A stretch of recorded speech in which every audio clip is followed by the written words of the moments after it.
interrupted.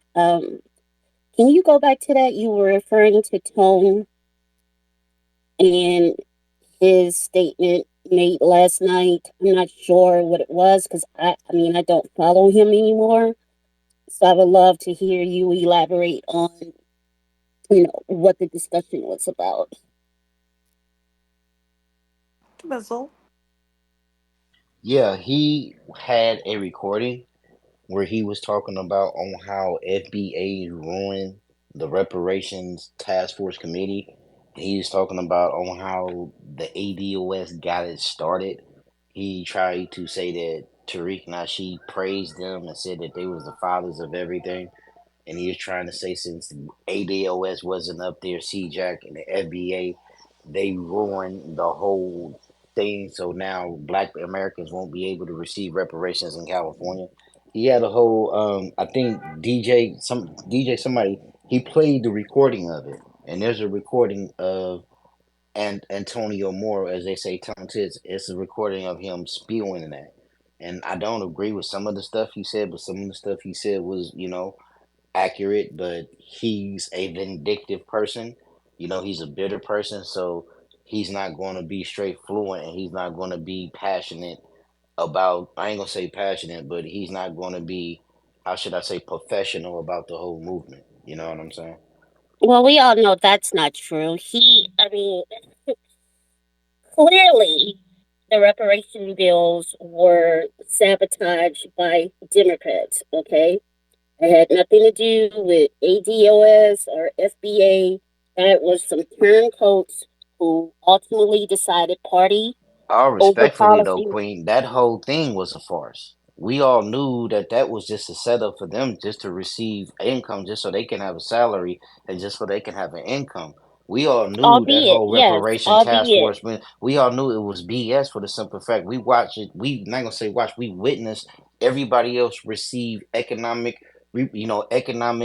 resources. They received help and they received all these benefits in these programs overnight. So why we always have to have a committee like Jim Clyburn say, or why do we have to evaluate HR 24, something that Sheila Jackson Lee and Jim Clyburn been holding up for more than 20 years? Why do we always have to? Why do we always have to motherfucking river dance like we're Irish? No, it's a farce, and that's what's disrespectful, and to me, is degrading, and that's why I'm tired But of you're it. making my argument for You me, know, my love, before I was able to finish. Again, you have folks in position who are choosing party over their lineage and over our policies. So you're making my argument for me. And at there's the no end of the party day, that I'm choosing, Queen. There was no no, not party that I was choosing. you. No, you got to listen, baby. Not you. I'm referring to the Black Caucus. I didn't say you specifically. I said them. That's what I'm trying to say. They chose party over lineage, party over our agenda and policies for reparation. That's what they did, not you specifically. Well, I hear can I what you're say saying. that I don't understand the conversation because they're not FBA or ADOS. Not all of them. You are Who's absolutely who's correct. who is FBA and ADOS that was fighting this hard? Well, a lot of Who? them are immigrants. Can we just put it out there? Some No, of them but are. as far as who um, was discussing this matter, because Camilla does not subscribe to either one of them. So who? How is it FBA? We weren't involved.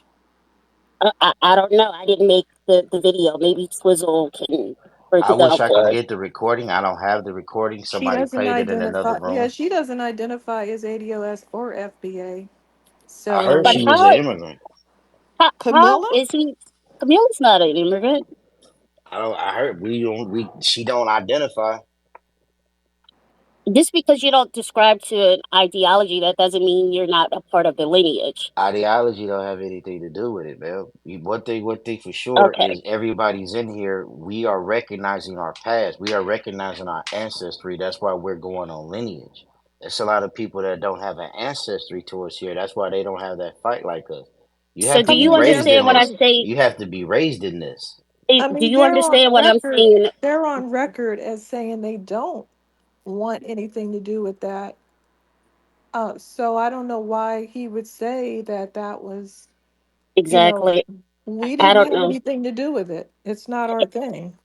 It's like he's trying to place all the blame on FBA and on Tyreek, and it's like that energy should be put towards How? We're the not what it involved. was.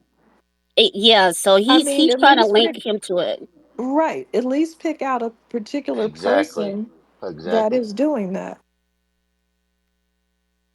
Well, that's like a huge stretch. Like he kind of pulled his arm out with that one. So I don't know, but I stopped listening to him years ago. So who knows? So, could you quickly, because I feel like I jumped in the middle of what was the issue, or if you could just like summarize it. I was mainly speaking on the recording. I think it was DJ. I forgot which DJ it was, DJ L or DJ Black. He played a recording of Antonio Moore speaking on how FBAs ruined the reparations, talking about we ruined it because we didn't have all the talking points. We didn't go on there as having the right language because the ADOS created it. It was their movement and it was their language. And since they wasn't there to give up the proper language, the FBA ruined it. And that's what he was saying. Wow. But Camilla is not FBA, so that's confusing. I have seen them arguing with her, but she's not FBA. So they're trying to, you know, change her brand. Right. It's been a lot of that going around. So if y'all look in the jumbotron, I found those pictures. Um, that these are the phenotypes, the early phenotypes of the foundational Black American. These are children right after Reconstruction, and a lot of scholars, including myself, agree that post emancipation is when our our ethnic group was kind of solidified. So this is the early FBA, and if you click on the picture to the right, you'll see all types of skin tones, all kinds of hair textures, all types of nose shapes, lip shapes. But there's an uncanny similarity amongst foundational Black Americans. That's hard to describe. We know each other when we see each other, but we don't like typically look alike. But it's something very similar. Maybe it's spiritual. I don't know. Well, that's I true. I see don't look it's a like camaraderie anybody. we have. Something that we recognize amongst one another. Like, even if we don't know a person, we can feel a person and we'll look at it and be like, hey, how you doing? Where you from? Instantly like that. Oh, I'm from Whoop Whoop. And Right. you know what I'm saying? It's just something that we have within us. And as us, I know us Black Americans on the West Coast, a lot of us have family from the South. That's like when we be like, where you from? Where your family from? Oh, my family from Louisiana, Texas, Mississippi, or what's the other one? Arkansas. Like my family from Arkansas, Arkansas/Oklahoma. So that's how it is with a lot of people on the West Coast. But that's our Black American culture because that's how we trace our lineage. The majority of Black Americans, we either come from the East Coast or the South. And that's how we are significant to this continent. And that's what makes us so unique to all the other so-called melanated beings throughout the diaspora. You know what I'm saying? But not only that, us Black Americans, we have this culture to where we complement one another. That's what makes us better. That's what makes this Black American culture. That's what made American culture. You know what I'm saying? Like us fellas, whenever we get dressed, like Professor, he may have on some blue gators. Like Professor, you cleaning everything, but check out my gray suit with my gray. Well, check out my gray suit with my gray gators and my burgundy tie. That's how we complement one another. You know what I'm saying? And not only that, we make it better. So when the young dudes was watching us, they was like they had an idea on what to grow on, and that's what we grew up of since the beginning of slavery, since the after slavery, antebellum slavery, and everything. Look at the Black Americans doing motherfucking the Renaissance, doing the Harlem Nights. Look at how we dress with tuxedos and everything. Hey, Wani, do you remember that movie Flyboy? You remember that movie Flyboy when they talk about them dudes who went No. overseas when they was flying them airplanes and they was fighting in World War I? It was a Black American who went over there fighting. Was This it is a real Tuskegee? no. This was Flyboys. This is way before Tuskegee. It's a movie. They made a movie about it, but what's significant about this movie? It was a Black American that That was was a in good that movie. movie. Yes, it was a Black American that was in this movie, and it was a true story. I forgot where he was from, but he went overseas to fight in a war. And once he went overseas, he was one of the few men who knew how to fly planes, and he fought for the French. And since he went and fought for the French, he was recognized by the French, and they didn't treat him as a black American. They treated him as a regular man, and he got awarded and everything. And he is one of the founders of jazz. You know what I'm saying? He, since he was so good in flying, he came back to America, and he was one of the founders of one of the postal who was What's his flying postal name? mail. I forgot his name, but they made a movie about it, and this is the movie I'll Fly look it Boys. But up. it's a true story about him because and after that he was one of the creators of jazz. He came back to America, had hella jazz clubs. He had hella jazz clubs in France and Europe, and he was very prominent. You know what I'm saying? It's a true story. Yeah, Look it he up. was also a not to cut in, but he was also so he was an escape. So what happened was he was an escaped slave. He escaped, got a boat to France. He fought in the French army. He fought in some of their big battles over there. He was actually decorated for that. Then Hmm. what ended up happening was he boxed over there in France, became a really big boxer. Then when they started what happened was they started their Air Corps, their Air Force, and he ended up enlisting into their Air Force over there because they couldn't fly in America. So he was one of the first black fighter pilots in World War One. Well, just fighter pilots in general. He did that, flew with them. They called it Lafayette Escadrilles, I believe. I can't say it in the French word, but that's what it was. Yes. He flew with them. Lafayette Escadrille. Yeah, Escadrille. Yeah, and so that's who he I just flew with. looked it Yeah, up. and then when he did that, he came to America, opened up a boxing gym there because he was a big boxer overseas too. Opened up a boxing gym in America. He did some clubs, like he was saying as well too. Yeah, but America never recognized him for his Efforts and gallantry in war. achievements. Yeah, Yeah, they yeah, never recognized him, yeah. but They didn't France want to did. recognize, but the French France did. honored him and He everything. got the equivalence of a Yeah, Medal of Honor over there in yeah. France. You know what I'm saying? Yes, he did. Yeah, but he was really he was a decorated soldier over there. Yeah, I know you're talking about. I forgot his name, but I know you're talking about. So I put another example, Duke Ellington of foundational Black American. We I'll tell you one similarity we used to have is we used to really dress up. Um, and I feel like that whole um, culture of dressing, really dressing up, I feel like that's been disrupted. Like, I feel like that got disrupted in my childhood in the 90s.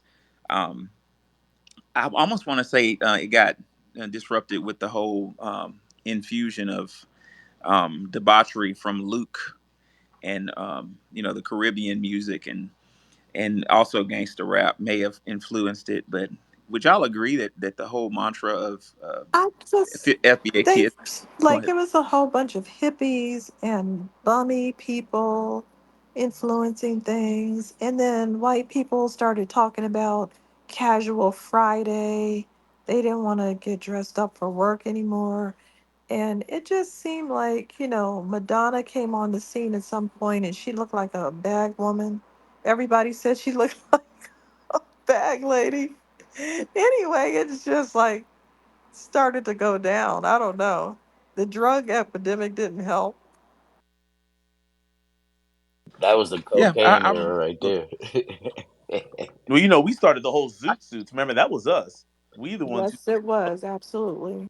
remember Cab Calloway and the Nicholas brothers. Yes. Um, a lot of those performers. Yeah, we put that on the map. I mean, even Malcolm X. If you look at him, man, he was before he had converted the Nation of Islam. He was a fly dresser. Detroit Red. I looked it up, and yes, we did start that trend, and then some Chicanos joined in later with that. Trying to say that they created the culture. Yeah, they Right. did, and it's not, they don't have a chance of claiming it, but they did make movies wearing those clothes. Yeah, that was the style they ripped from us. Just like with hip hop, they were the early students of it, but they did not. Hmm. Same J- thing. just like lowriders. They Yep. stole lowriders from black people. I have to Twizzle, you got to send me some information on that. I keep running into dead ends on lowriders. The lowriders started in the late 40s, early 50s, and then the Chicanos got on it in the 60s. Was it There in was the a South? documentary. Yes, it was LA. They started See, in I got to LA. find out more about that. Somebody said they were doing it in the South, and I couldn't find anything in the South. I know they was doing it in LA. Just I like know it how was in LA big remember that time. old school movie with Gene Fonda and what's his name? I forgot. When they made that movie Easy Rider with the motorcycles, the choppers, Oh that yeah. started out here. And those motorcycles was made by a black man. So like as we started our Harley Davidson culture out here on the West Coast in the early 2000s, the whole fucking country the whole world is following what we doing. And the Mexicans, they trying to say they started it, but no, they wasn't putting 21 rims and 18-inch rims in the back. Not only that, they wasn't putting beat in their shit. They wasn't putting candy paints on their Harleys until they saw black Americans do it. So that's one thing about whatever we do, whatever we start, everybody else try to capitalize on it. Then the words of Dick Gregory, they go to the patent office to try to patent it to say they created it and try to run with it. Do y'all remember that motherfucking Hispanic dude who tried to say he created the fade haircut in the 80s? No, no, he Oh created the fade no. haircut in the 90s. Motherfucker, I had my first fade in 87. You wasn't even born in 87. You know what I'm saying? And that's what they They were trying to doing do that in now. the. That was like that. They were doing. Soldiers were doing that in the military You know what back I'm in the day. saying? Yeah, That yeah. high and tight. The high and tight. Yeah, Yeah, the high and yeah, tight. That was an yeah. amalgamation of the high and tight. So But what? remember in the 80s when you got the fade and they started putting the lines in them? You know what Yeah. I'm saying? Oh, I had That's that. what, yeah, yeah, I had that too. That was my first haircut, Which man. from the Man, part you couldn't tell me shit. the Yeah, I had parts. the Yeah. lines going down the side. You know what I'm saying? You couldn't tell me shit. That was the flyest haircut I ever had to this day. You know what I'm saying? Y'all remember that Johnny Gill part that swirled around Man, in you know what I'm top? saying? Yep. You couldn't tell a nigga shit. That part Nas used to always wear. You know what I'm saying? All right. So here goes the hard question. It's the hard one. Do FBAs need to defend the African Hell image? no. They don't have an image. Why not? They don't have an image to defend. We did for our whole lives of knowing them. As soon as we became aware of them and the white boys started saying, oh man, they're savages, they're this and that, and blah, blah, blah, we defended them. And that was the Pan African way. If they are viewed as an extension of ourselves, we were supposed to defend them. And in that was supposedly defending ourselves, but that makes no sense. No one else is doing that. They're not defending their individual groups from bad perceptions. They're not over there telling the South African women to put a shirt on because everyone can see their boobs. They're not doing any of that. And it's none of our business. If they want to show their boobs, if they want to eat human flesh, if they want to, like, it's not my problem. I don't have to protect them from, you know, the white gaze. I don't care about the white gaze anymore. That's what we were worried about. What are white people going to think? They're going to think that I don't care. They're laying in the streets on meth. They're robbing stores with pillowcases. I'm not interested in their gaze. And it's too much pressure on us. We already have the weight of the world on us. We already live in the belly of the beast. The last thing we need to do is take on someone else's issue that doesn't even feel they have an issue. So at this point, we're just making things up. They don't think these walking around naked is a problem. Great. They don't think walking around with a torso and eating a leg is a problem. Great. You know what? Let them do it. I don't care. I'm just going to uh, release that final ball and chain. I don't have anything to do with it. Let them do it. It's not going to reflect on me. I did say Well, boobs. it would be. Go ahead. No, somebody was teasing me because I said boobs. Yeah, it would be important for us to, and I hear what you're saying. I agree with you, Wani, but it would be really beneficial to us as a group to figure out why we do that. What part of our psychology makes us feel as though we need to quote Tariq Nasheed, cape for other people? You know what I'm saying? Why do we do that? It's perceived as weakness. By European culture is perceived as like a patsy. I don't think it's coming from a place of weakness. I think it's coming from a place of strength of I'm saying I got your back. I'm strong enough to handle both of us. But like Wani said, that's not fair. That's not fair to us. You know what I'm saying? Especially at our weakened state right now. So I think in order for us to heal from it, we have to face that. What is that about? What's the causation of us feeling the need to um, help? Uh, We've been you know, psychologically Be- denationalized. We are humanitarians. you know? Yeah, and it's a moral compass, right? We want to save everything and everybody. But unfortunately, it has not been reciprocated on all sides, right? Whether it be in the Caribbean or Africa. Like our whole spiel back in the day, when we wanted everyone to come here and to be an ally to help us fight this machine. Unfortunately, that was not reciprocated. They basically turned their backs on us and basically cheated on the cause, and it was like, fuck you, I'm going for mine. And the arrogance, especially coming from that continent, okay? It's like, oh, they have the worst goddamn ego in the world. And I'm like, okay, cool, stand on it, defend that, But when you go to Europe and other places, they have I'm talking about worst reputation to the point now where you have countries who are like, okay, we are sending your ass back. We're not even going to allow you to come in. We're going to turn the boats around and send you guys back to your respective countries because the reputation, you have tainted your reputation. You on some fuck shit, you're scamming, you're doing this, you're doing that. So who wants to defend that? And yet they call us the criminals and they say we're this and we're that. Now we want to stand on ours and you want to stand on yours. Defend it. Since you're Well, so cocky about it. that's very true. The reason I took this suggestion for this space is I wanted to come from a whole nother direction, and y'all call me out if you think I'm wrong, but I was doing some reading the other night. I just stayed up reading Dr. Welsing's book for like the 10th time. Every time I read that book, I catch something, and I caught Dr. Welsing in her book. She examined why Europeans. One of the dangers in European psychology, and Dr. Welsing says one of the dangers in European psychology is alienation.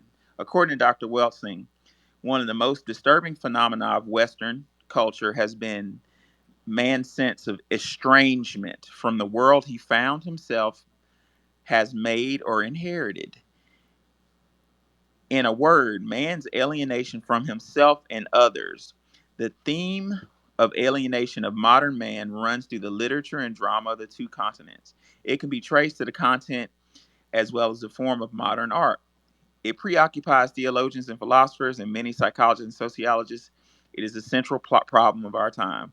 In various ways, they tell us that ties have been snapped that formerly bound Western man himself and to the world about him.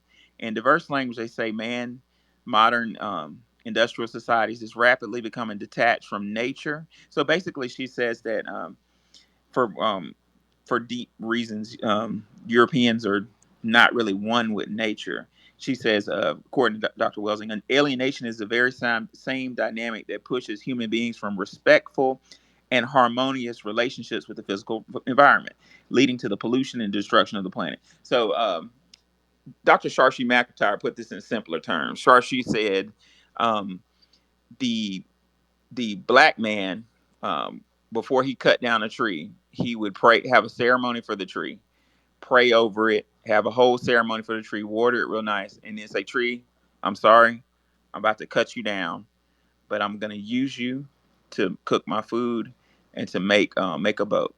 Then they would cut the tree down, right? Sharshi said the Native American, the Indian, would do a ceremony for the tree, pray over the tree, and say, "Brother tree, please forgive me. I need you for a greater purpose. I'm making a canoe." And then they would cut the tree down. And Sharshi said the European came along and just said, "Chomp, it's a tree. What's the problem? It's just a tree." That alienation has been, that attitude of alienation, like I'm not one with nature, has kind of infected the world. That's the business structure, right? I don't care about you. You work for me. You're a commodity. I'll fire you the moment I find somebody better or more attractive. That's the way business operate, and they brag on that. You know what I'm saying? So what's my point?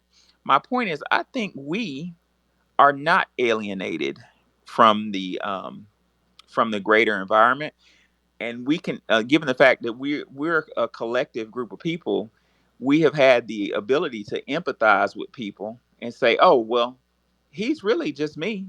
um, he's just like me."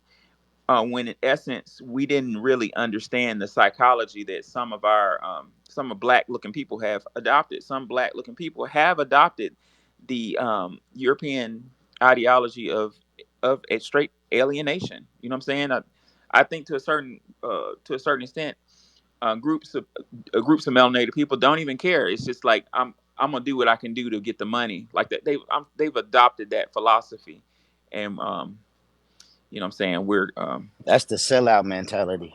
that's the simple way of putting it. Yes. It goes back to the tribalism as well. I mean, if you, well, you have, and I know maybe people here on the panel have traveled to Africa. They are very tribalistic, and that you see that reflected when they come here.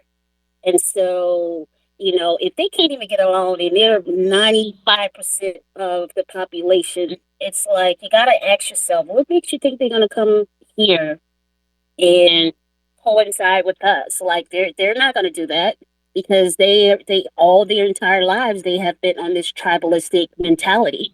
So it's definitely not going to benefit us, and you see it a lot in the way they speak to us, the way they view us, the way they interact with us. So yeah, to me it goes back to the tribalism. And even on the island, like they don't even I visit throughout the Caribbean, Brazil, etc. They don't even get along there. So yeah, it's that's why I'm never surprised by a lot of their actions because I see how they act in their country. So it's like, okay, yeah, now I see it. What's the best way to make a dog mean? You just beat it as a puppy, right? What I'm trying to argue is violence is contagious. It's like a mental illness, and if you look on a greater scale, a lot of these places like the Caribbean and Brazil, well, anywhere you spin around and touch on a map, it's been colonized by some European group, and I would argue that the violence that some of these groups encounter from Europeans kind of created a if I can't beat them, join them mentality, which makes the foundational Black American all the more unique. Is we've went the other direction. We're like, I'm gonna keep fighting. Okay, you call yourself white, I'm black. We developed and cultivated a culture of opposition, a proud tradition. Damn, I'm gonna write that down. A proud tradition of opposition. Don't nobody steal that. But whereas most places, just I'm gonna go along to get along. I saw a lot of that in West Africa. I saw, and I've said this 100 times. I saw the rich Africans in Accra driving Mercedes Benz and wearing Gucci suits, wearing Prada sunglasses and stuff. I was like, man, why you dress like that? You know what I'm saying? Just the need to identify with the oppressor. You know. Um, the psychiatrist Max Durkheim did some really good work on this. He calls it Max Durkheim studied suicide. That was his claim to fame. And Max said that the main reason why human beings kill themselves and kill others is anime, and not anime the cartoon. Anime. Anime is a state of despair where you don't have your social bonds are broke. So like your mom disowns you, your wife divorced you, your best friend just got married, he's not calling you anymore, and your dog died. You don't no you have no you're alienated. So you really start to hate yourself, and the best indication that you hate and don't respect yourself is you hate and disrespect others. That's not really about them; it's more about you. So, with that being said, I think the alienation that, according to Dr. Welsing, is contagious. That idea of alienation and anime is contagious, like a mental illness. And I think other groups, for whatever reason, has adapted it to get along, whereas most of us hadn't. We do have our group of people who have adapted these attitudes. Um, you know, but I digress.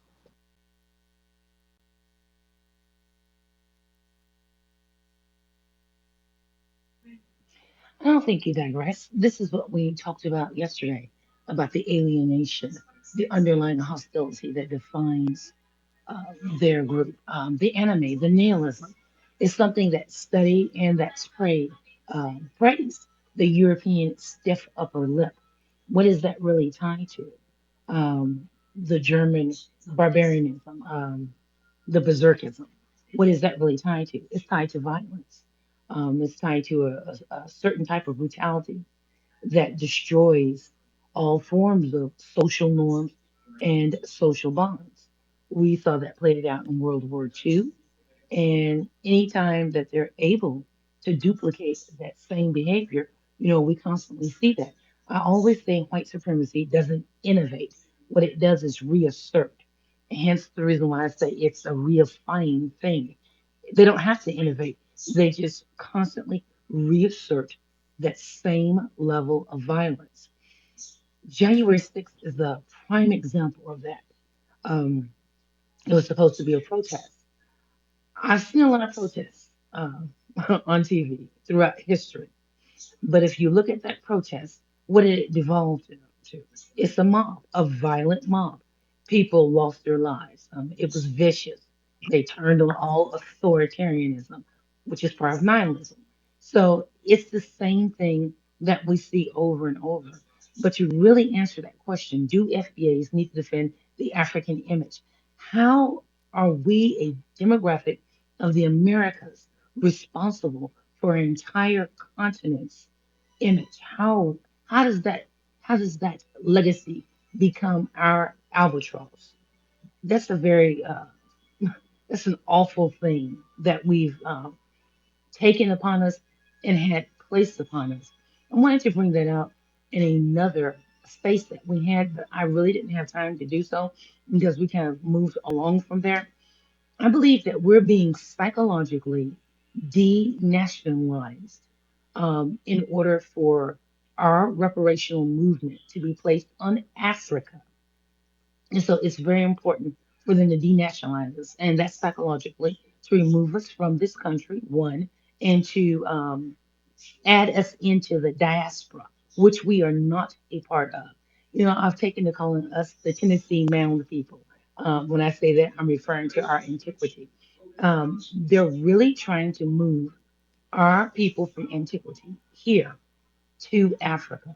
And I feel like this is another part of the weaponization of white supremacy against us.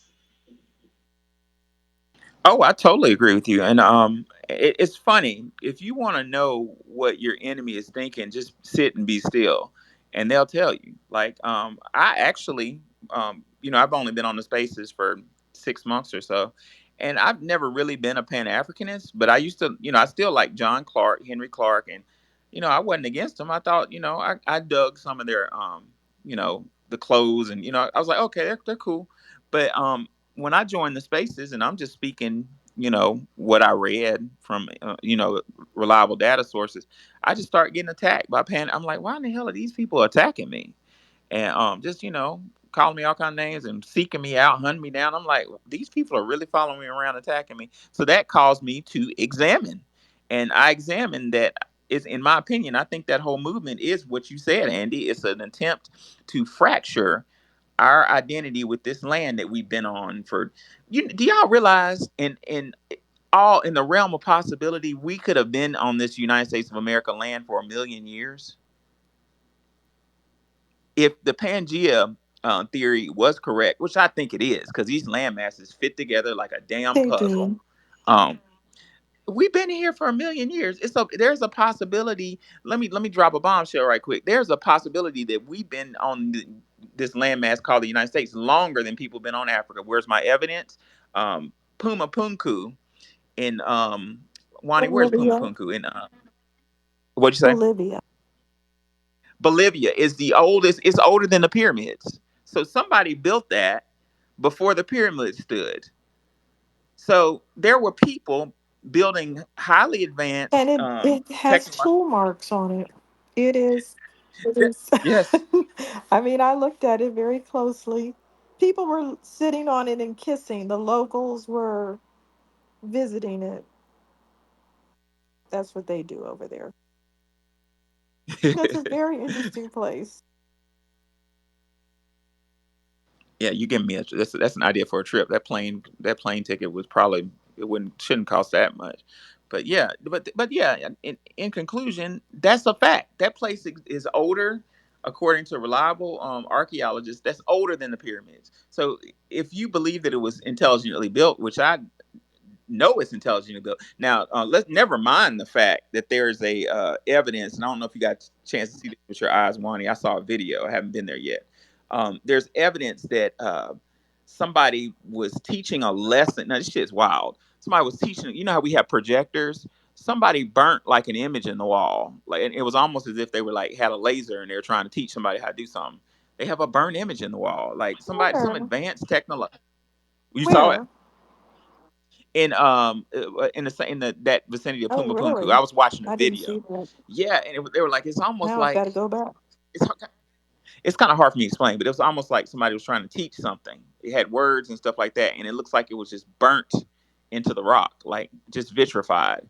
And somebody posited, one of the co-hosts of the show posited that, man, this looked like somebody had a projector that burnt an image in the wall.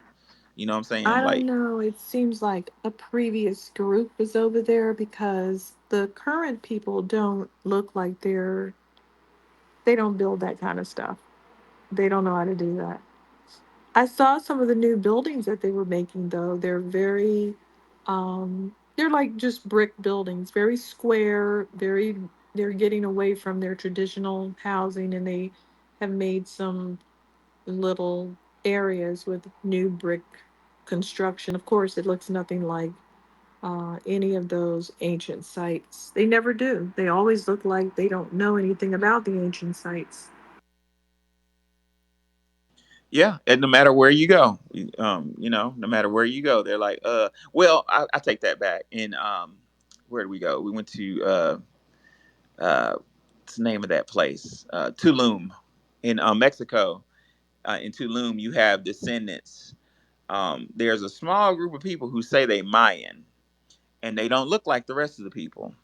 They, matter of fact, they got purple eye, like they have a purple shade, a hue in their eyes. They look What? weird.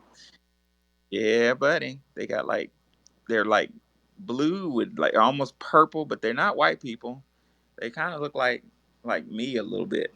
Like it's very yeah. These they don't really talk about these people. They say they're descendants of. We we learned about it in architecture school about the Mayan civilization and just a lot of these civilizations that was here that kind of debunks this whole theory that we all came out of Africa. And so, yeah, we actually went to a lot of different places as well. So, yeah, it's concrete evidence out there. But again, it doesn't fit the narrative. So, obviously they're going to push what they want people to believe. But you're absolutely correct. And that purpleness you probably viewed or seen under their eye, they do wear a lot of like facial paint. And it goes back to how they worship as a people. And so, and look, the corn.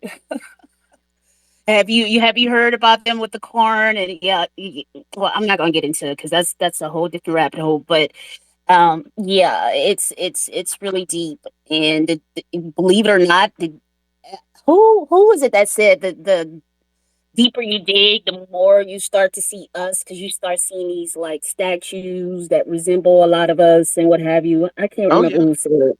oh yeah. Well, it'll take me a minute to find the picture, but yeah, when I was in them jungles, yeah, we were going through the rainforest, and I was like, oh, there goes a black dude right there, and I was with a bunch of Caucasian grad students and scientists, and it's just amazing. What do you call that? Cognitive dissonance. It could be like right there, and no, no, oh no, no, somebody just made that. I'm like, this is in the middle of the jungle, ain't no.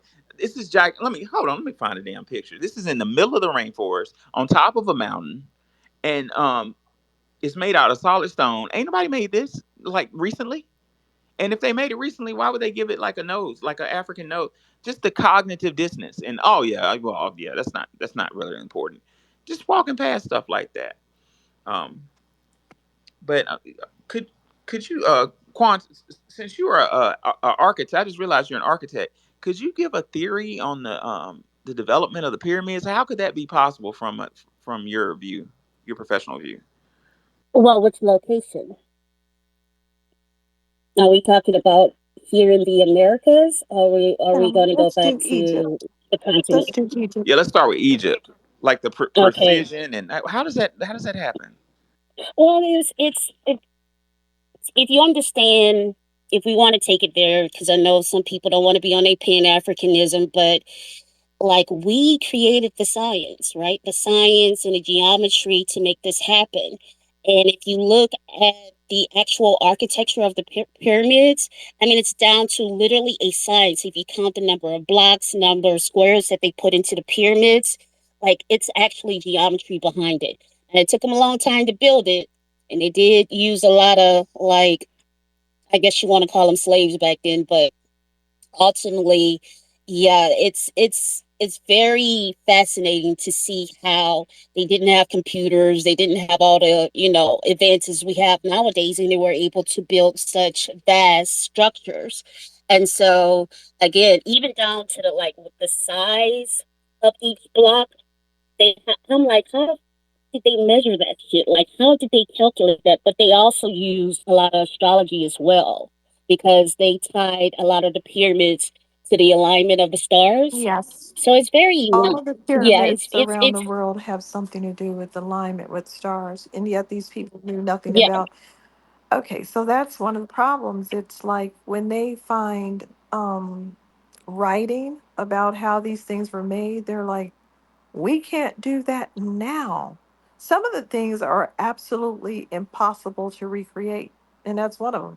They can't build a pyramid now, hmm so I don't I don't know how they could do it. yeah, and it's believe it or not, like there's a lot of theories about how they came about. Some people say they started from the top and worked their way down. Some people say no, they started from the base and worked their way up.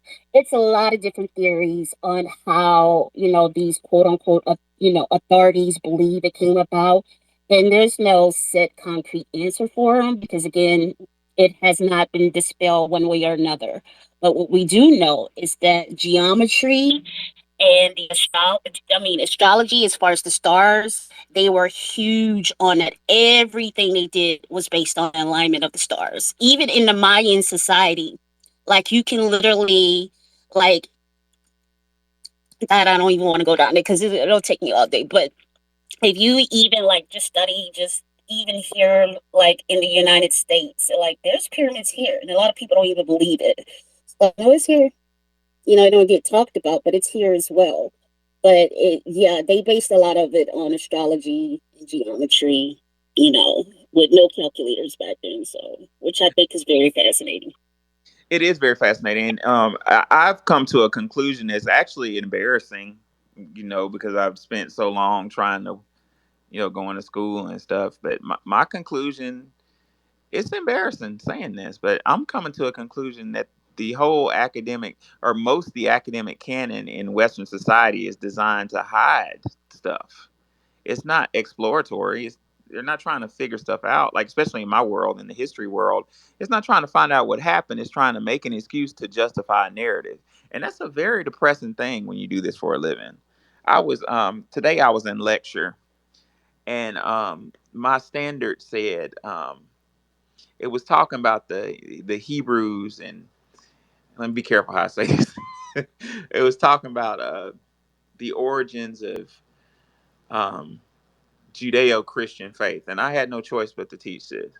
And I'm trying to keep a straight face when I'm talking about stories that are just 100% myth, and I know the origin story. I'm talking about the story of this is gonna piss somebody off. Oh, No the Big offense. Bang Theory, the Big Bang Theory, The what? the Big Bang Theory, where they're talking about, how the whole creation came about, and or the other big talking point is about everyone coming from monkeys. Yeah, you would literally go down a rabbit hole of no end. Try to discuss this stuff. The flat Earth folks, and yeah, it'll give you a headache. I'll just say that. Yeah, it's the lengths these people go to try to hide the truth that's in your face. Like, and I got to let me be careful with that subject because I might get myself banned if I talk about that. But anyway, the standard I was teaching was about the the origins of the Jewish faith system, and the book was saying all kind of stuff that was inaccurate, and I wanted to say no, no, no, this really came from this, but I'm looking at these faces in my lecture, and I'm like, if I say that, I'm gonna get fired and I'm gonna be on the news. you know but it's Wow. true. No, I'm not saying nothing pejorative. I'm just correcting the truth, like Yeah, they don't for like that. for That's why I'm not in. I can't do it. It's like it tears a piece of you away because you can't tell the truth. There's no point in talking. Yeah, yeah, and that's what and I wasn't gonna lie. I was very uninterested in lecture today. I was like, well, okay, yeah, just don't, I'm not gonna elaborate. And there was no way to talk around it. Sometimes I can use what I learned in law school and kind of like talk around stuff, but I couldn't. It was just a lot of stuff that they were telling me to teach these young adults was just a complete fairy tale. It was complete lie, you know. But I digress. But don't you hate how education, although it's supposed to be elucidating, how it just reinforces a certain group's narrative? So you're not really being educated, you're being indoctrinated. So instead of, That's all it is. yes, Yes. and And that's by design. That's by design. so that part, Quan, I missed it. That's by design. Yeah. And then to be a black man and be a part of that system, in my last environment in Memphis, I was let's just say I was at a historically black institution. So I had more leeway to just be like, hey, man, this is what really happened. You know what I'm saying? But in this environment, I get those little temptations to be like, hey, y'all, look, this is what really happened. And then I look up at my student body and I'm like, man, that my grandma might hear her voice say, man, you better shut that shit up. That's my starting You know, point for us eventually, once we eradicate Pan Africanism from our midst as this dominating, overarching ideology, to create what I consider a black canon of thought. I read, and it was, a couple of months ago on Twitter. I love listening to these theologies, and it was another black historian. And did you know that they are a dead set on saying this, that there is no such thing as black thought? And I thought this was hilarious because this is exactly, yes, and it's in academia, they teach this. So the reason why I say this is hilarious is because we're sitting on a call discussing, do FBAs need to defend the African image from a psychological, sociological perspective? So, Black thought is currently taking place every second of every day because it drives the culture. And our culture drives culture all over the world. So, if it isn't Black thought, can you tell me what else it is? Is it Black aesthetics? And if it's just Black aesthetics, what is aesthetics based upon? So it doesn't make any sense. So when you say they spend most of their time trying to indoctrinate us and trying to hide the truth, if you're not listening to and in communication with Black people, and it's not just in academia, it's Black people from all echelons of life, Black people from the streets, Black people from the community, and Black people from the church, our institutions, Black people from our organizations, Black people in academia. If you're not in constant, communicate with these individuals, you're going to miss so much. I mean, why do you think I sit on these spaces? It's because it's Black thought that's actually being created. In 70 years from now, our children are going to be looking at this and say, hey, you remember that lady named Wani? And they're like, yeah, you remember when she said such and such, such and such? And so this is Black thought. I can't wait till we create our own canon. oh yeah, oh yeah, and I'm down for a collab. You know what I'm saying? If y'all want to get together and just structure. I've already written a textbook for our children that got me fired from a historically black college. I dared to tell the truth. You know what I'm saying? And publish it, and I had to go. But yeah, let's. That's what it's going to be all about. Because I'm telling you, ladies and gentlemen, from experience, the problem is coming from these books. is coming from all of these books. Now, I believe in God, and there are elements of the Holy Bible that are true, in my opinion. But that King James version is a weapon.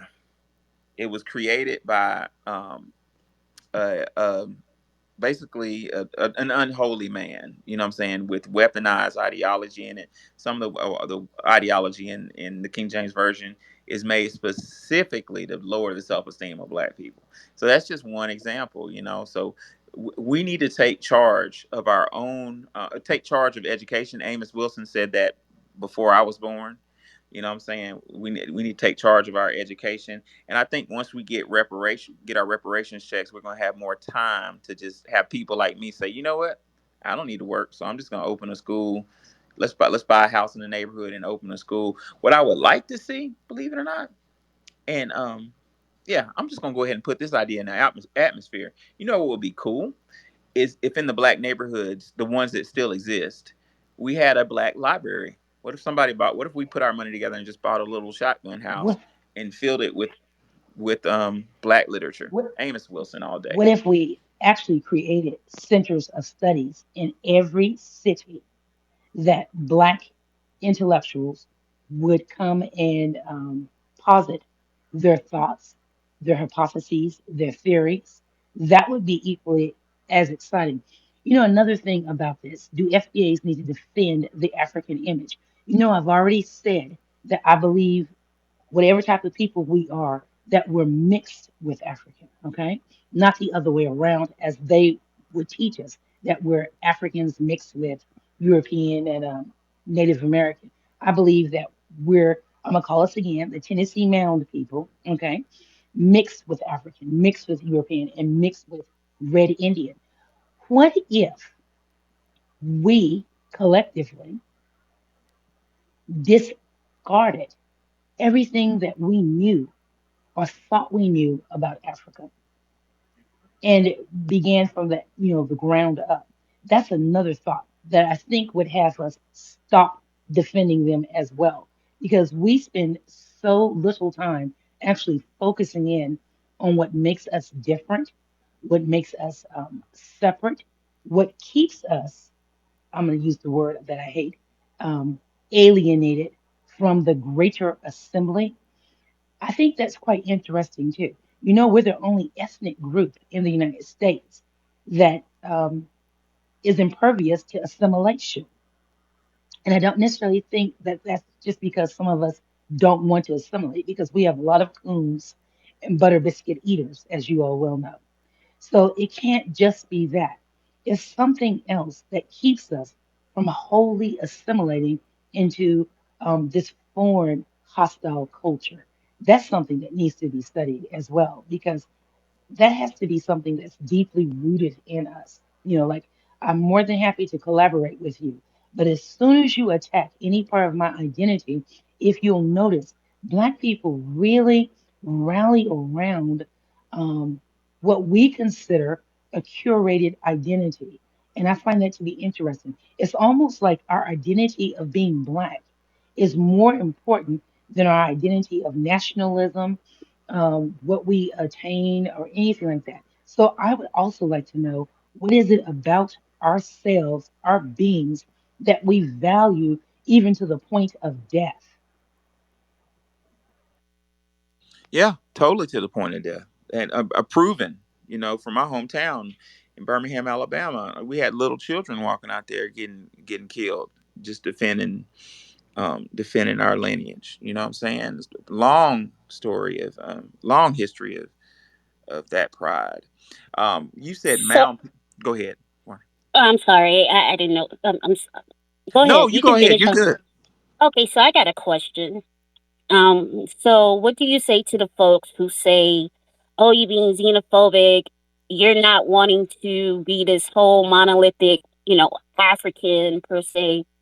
What you're doing is, prejudice against our people." Like, what do you say to the folks that have that type of mindset? Because for me, to be honest with you, look, hold your own nuts. That's how I feel about it. But I would love to know what your thoughts are. I politely tell them, it don't even offend me a little bit. I politely tell them that I'm proud of my lineage. I say You have no problem identifying with Jamaica. Why can't I identify with America? Like I'm foundational Black American. Um, you have no problem identifying with your country. It's a double standard, is what it is. You know what I'm saying? That's all it is. And furthermore, me, I stay away from controversy as much as I can.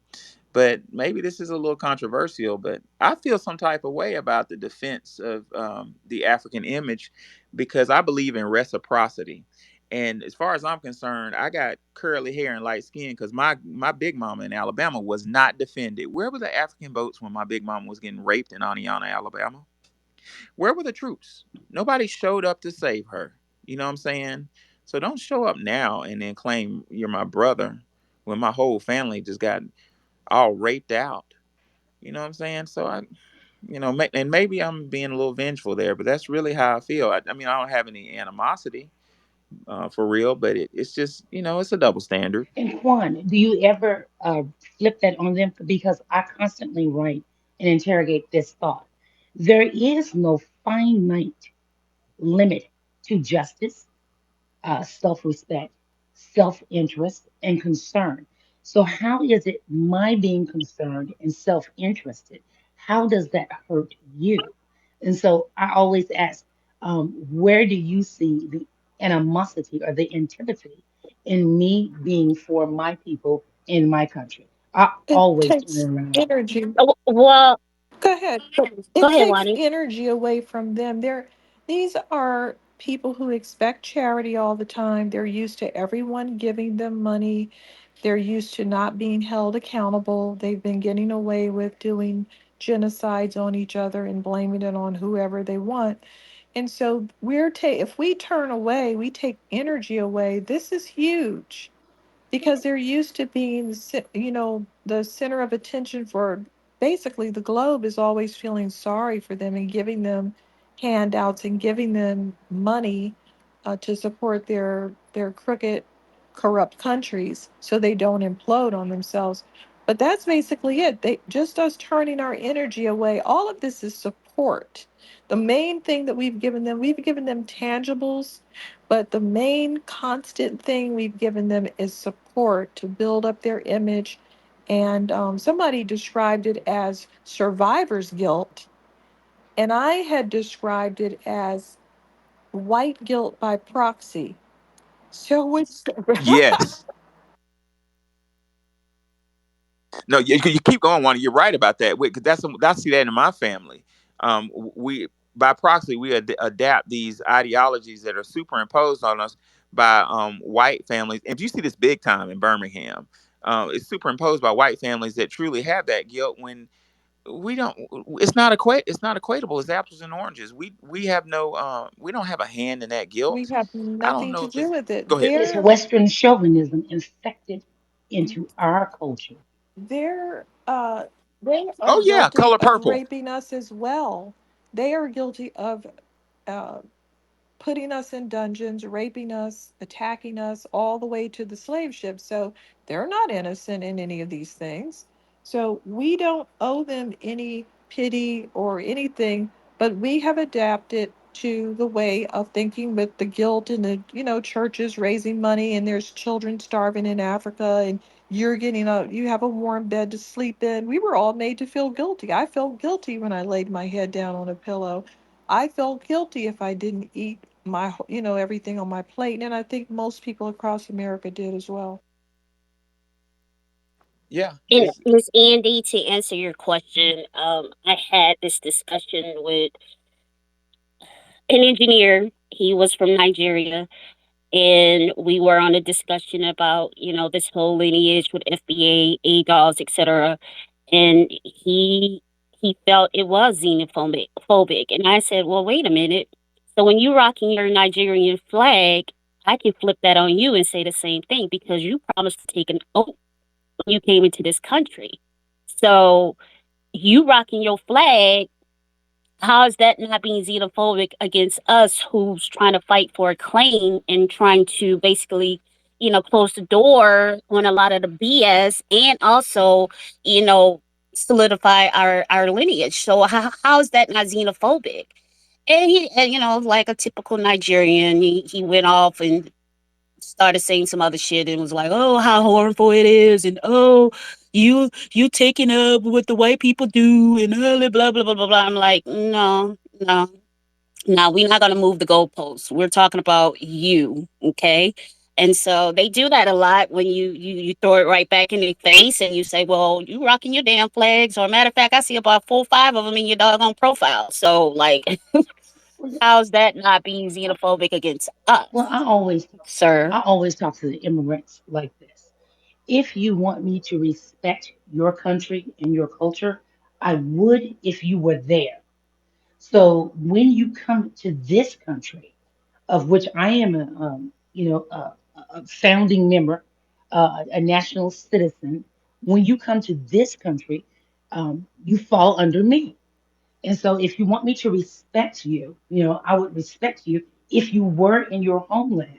But that's not where you're at. You're in a country where my people died for you to come here, made a way for you to come here, and you use my ethnonym and my ethnicity to survive. So no, it's nothing xenophobic about me. As a matter of fact, I consider Black people to be the biggest benefactors in the world. And so, with that said, I don't owe you anything.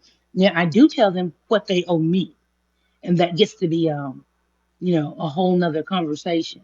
And usually, people go silent because I will tell people what you owe Black people, what you owe the Black man, what you owe the Black woman. And so I've had these conversations before, but you know what really cured me? My best friends, when I was younger, one was Ethiopian and one was from Burkina Faso. He was Nigerian. And I had made a comment about orphan children. And he really looked me in my face and he said, "Well, Andrea, why would you want to take an African baby out of Africa away from their people, away from their nation, away from their culture, even if it was to bring them to America to help them?" And he said, "And have that child, in an alien foreign land." And so I said, "Well, Matthew, if that Nigerian baby is with me, do you think that that would be hostile?" And he said, "Yes, Andrea, because you're not African." And he cracked my face. And after that, I kind of grew up. You should have asked him if he thought that looked like human trafficking. Because to me, that sounds like human trafficking when people do that. Well, maybe Yeah, maybe when that's they the way bring he that, was trained. okay, when they bring that stuff up, I want y'all to hit them with this scholarship out of Schumer and Schumer's slavery book masterpiece. Dr. Schumer's or Dr. Schumer, however you say it, that say are the slaves are bought back by black traders at fairs, which are held for that purpose. In Africa, the Africans had fucking fairs to sell us at distance of upwards 200 miles from the sea. They also posit free Africans as a group by no means objected to the slave trade. Enslavement did not offend their moral sense. As far as the record shows, nobody wanted to be enslaved. Only a few Africans protested against the slave trade. Lastly, they say the slave trade not only commercialized the economy and changed everyday life of Africans, but it also corrupted them. Allegedly, African kings sold their wives, whom they were angry. African parents sold children who they could not feed, and desperate Africans sold themselves. A barber told of a son who defeated his royal father's efforts by selling him, or his efforts to sell him by first selling his father, only to be met in his return home by fellow tribesmen who took his profits and sold him into the slave trade. They have no moral authority to, you know what I'm saying? Like, I don't know how that got lost that they were selling us. Like, how did that get lost in here? Was it Alex Haley? Alex Haley had some shit to do with that. Let me tell you some shit about Alex Haley. Haley was, according to Dick Gregory, was naval intelligence. You know what I'm saying? That was like some COINTELPRO. I'm They referring to Root. always have, some CIA. operative to be behind these Pan African ideas. Even John Henrik Clark said that, and I have a video of him saying it, by the way. He said that Africans had nothing to do with the transatlantic slave trade. Isn't that the Well, I wouldn't meritorious say that. manumission entire philosophy and ideology that we're Huh? actually living out to this day? The meritorious manumission ideology that we're living out today. Well, he said that the Africans thought they were getting a ride for their slaves, and they put them all on the ships. And yeah, for 500 years, Oh, that's some dirty. Excuse my language. I'm sorry. And that doesn't you make know what? sense. One thing I agree that Africans sold slaves, but the only time I don't like that brought up is when a non-black person, like a white person or an immigrant, they use that as an argument against us fighting for reparations. They're like, "Oh, well, you guys sold slaves too." That's the only time I don't want to talk about it. Well, Otherwise, I agree. But Nikki, you should talk about it because you know how you would answer them. Yes, they sold us, but I was not interred in Africa. I was interred in that's the not United States. okay. right? That's not even the point. Number one, they didn't view themselves as each other or us. So that's not like they're not viewing themselves as Africans. We're taking the white boys' word that they're all one group. They're not a people. They're not a people. Okay, if Europeans have similar backgrounds or they want to be a people, that's fine. But these people are not a people. Just like Indians live on the Asian continent, they're not Chinese. They're not a people. They don't even like each Facts. other. And so we're not a people with them. They're not a people with themselves. That's number one.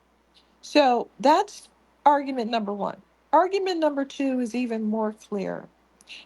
It doesn't matter if your own blood mother put you on a slave ship. You are basically, your claim is that that happened to you. So if your blood mother beats the hell out of you and nearly kills you, she's subject to go to jail. You have the right to ignore that woman forever.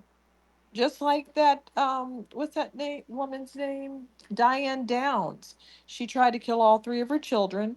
She killed one and maimed two. They don't like her. They don't want to talk to her. And she can sit in jail and say, I'm your mother, all she wants. She can be their mother. She can be their root. She can claim everything. She's not their mother anymore. They filed claims against that woman. They put that woman in jail. They testified against that woman. So it doesn't matter if you are blood related to these people. We're talking about something that was done to us by the United States government. And if we want to talk to their countries about their behavior, we can do that too. You can't say you can't sue me because we're related.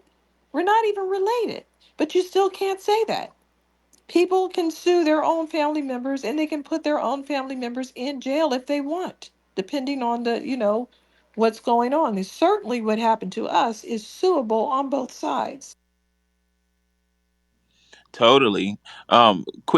Quick deviation. That psychology you were talking about with the mother, Freud called it. I read an article Freud wrote about that. He calls them the edible mother, and this shit deep as hell. Why does he call them edible? You remember that story of Hansel and Gretel? The house was made out of gingerbread, but basically Freud says there's a like a chip missing with certain mothers that you're supposed to get close to your child, but they cross that line and they become too close and they devour them. Um, it's I can't read. I need to find the article, but that shit's deep. Like some mamas just Oh, they please get too send it to me close. when you find it. I'm just like, oh, getting happy thinking about. I'm just wanting to read it so bad. the the edible, like basically you as a mama you're supposed to get close to your baby, but the edible mother gets so close that she eats them like a gingerbread cookie. Like My those jealous goodness. moms. Metaphorically, Are some of them like the jealous moms? Is that the same psychology? the psychology is like the mom. I'll give you a good example. It's the mom who want her son. Her son lives with her. He's her baby boy, but he finally finds a girlfriend and moves out, tries to move out the house, and she sabotages him. She gets him a DUI, or she gets him in trouble. She calls the police on him and gets him a record so he can't move out. Or in more extreme cases, the mamas who get their babies sick, so they can go to the hospital and say, Munchausen by look at my baby. Munchausen proxy. syndrome. Yeah. Yeah, that's the edible mother. Wow. This lady was I know some edible mothers, but I'm not going to elaborate. that Diane Downs was an awful mother, obviously, if you're going to shoot your children and then say some shaggy stranger did it and lie all over the she media over and over again. But she wanted that attention. she wanted Somebody shot my she baby. wanted attention, and she liked a guy at her job, and he said he didn't like children, just like Susan Smith. And they want to get rid of their children.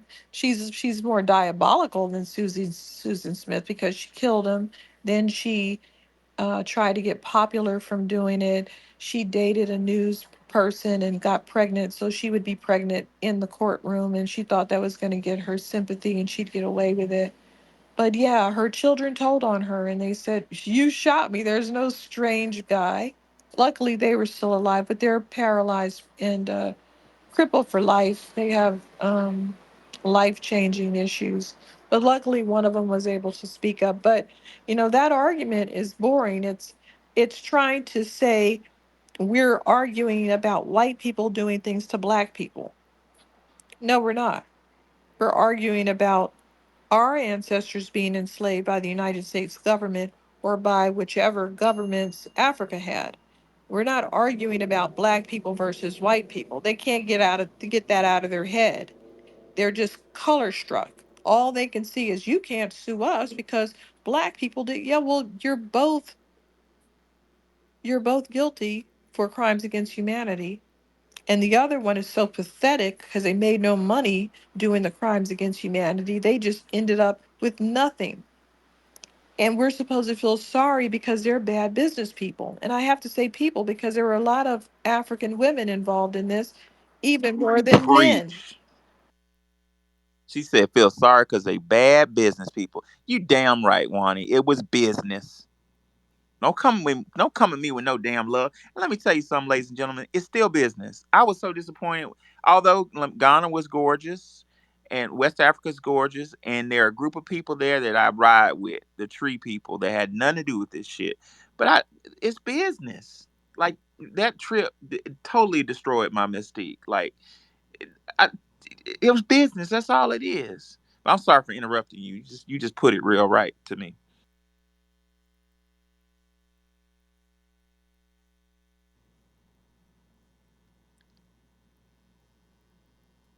Are Y'all y'all see that? speaking? I can't hear anything. No, Oh, okay. I went to go to the kitchen. Oh yeah, Wani. Fix me a plate. Earlier, you remember when we were talking about why we were talking about foundational Black Americans have this issue we need to work through, where we feel sorry, like if a white person says, I'm throwing a charity for the starving kids in China, and then the black churches like say, well, we're gonna do the old ladies in the black church say we're gonna do it too, we donate too. And it's like, fool, save your money, man, that you're a victim too. I was flipping through Welsing's book because I was sure she talked about that. And I found the logic why, as to why we as a people feel this guilt. And like when you said guilt, I was hearing something in the back of my head was saying showing off. But Dr. Welsing says the social process of destructive distortion is achieved through the imposition from birth to death of a stressful, negative, and non-supportive social environment experience upon the people who are to be inferiorized. That's us. The negative and stressful social experience, which is structured to affect every aspect of a life activity, leads to the development of a negative self concept, a loss of self respect, and a development of self and group destructural behavior patterns. Some of these negative behavioral patterns rampant among Black people today include showing off. That's what it was like when that lady, when the rich white lady says, "I'm gonna donate to India because the kids are starving." Um, the black elders have such low self image that they feel the need to show off to kind of boost their self image. Welsing says material possessions, gossiping about one another, name calling, cursing, squabbling, snitching, and being discourteous and disrespectful to one another. When these behaviors are directed towards people who are a reflection of self, in other words, black people towards black people, they indicate self dislike and self dissatisfaction. It's a pathology. It's based on every bit of our life being negatively affected by a semi-invisible system. The system's not invisible. It's just so big we can't see it. It's so everywhere. It's like some scholars say if God just peeked out the clouds and looked at you, you wouldn't see his face because his face so big. You'd be like, "What's that? What's that color right there? That's weird." You just be looking at like some pores on his skin, right? Same concept with this system we're in. It's so fucking gigantic. It's in so many things that we can't see it and we can't comprehend it. We're like, surely it can't be in education, entertainment, law, religion. When I learned about white supremacy being in religion, that was just almost too much. I couldn't handle it, but it was right. I never thought about the fact that the Bible always said that Jesus had what skin of burnt bronze and hair of wool. That's me. No, that's not even me. That's somebody a little darker than me. You know what I'm saying? But I never realized the concept of that white Jesus being a weapon. But all I'm trying to say is the system's so gigantic that we can't see it, but it dramatically affects our outlook on life. It has the potential to just steal our joy. I think that's why some of our marriages struggle and our relationships don't work out because you don't have enough to give. Like you come home from work and you just don't you're like, if you came home from work after dealing with this damn system and then your husband, your wife came home from work for dealing with this system and then your kids came home from school dealing with this system, like where the love at? You know what I'm saying? With folk just retreat to their room and find something to drink on. It's a lot of pathologies linked to this. And given those facts, I submit that we need our reparations now.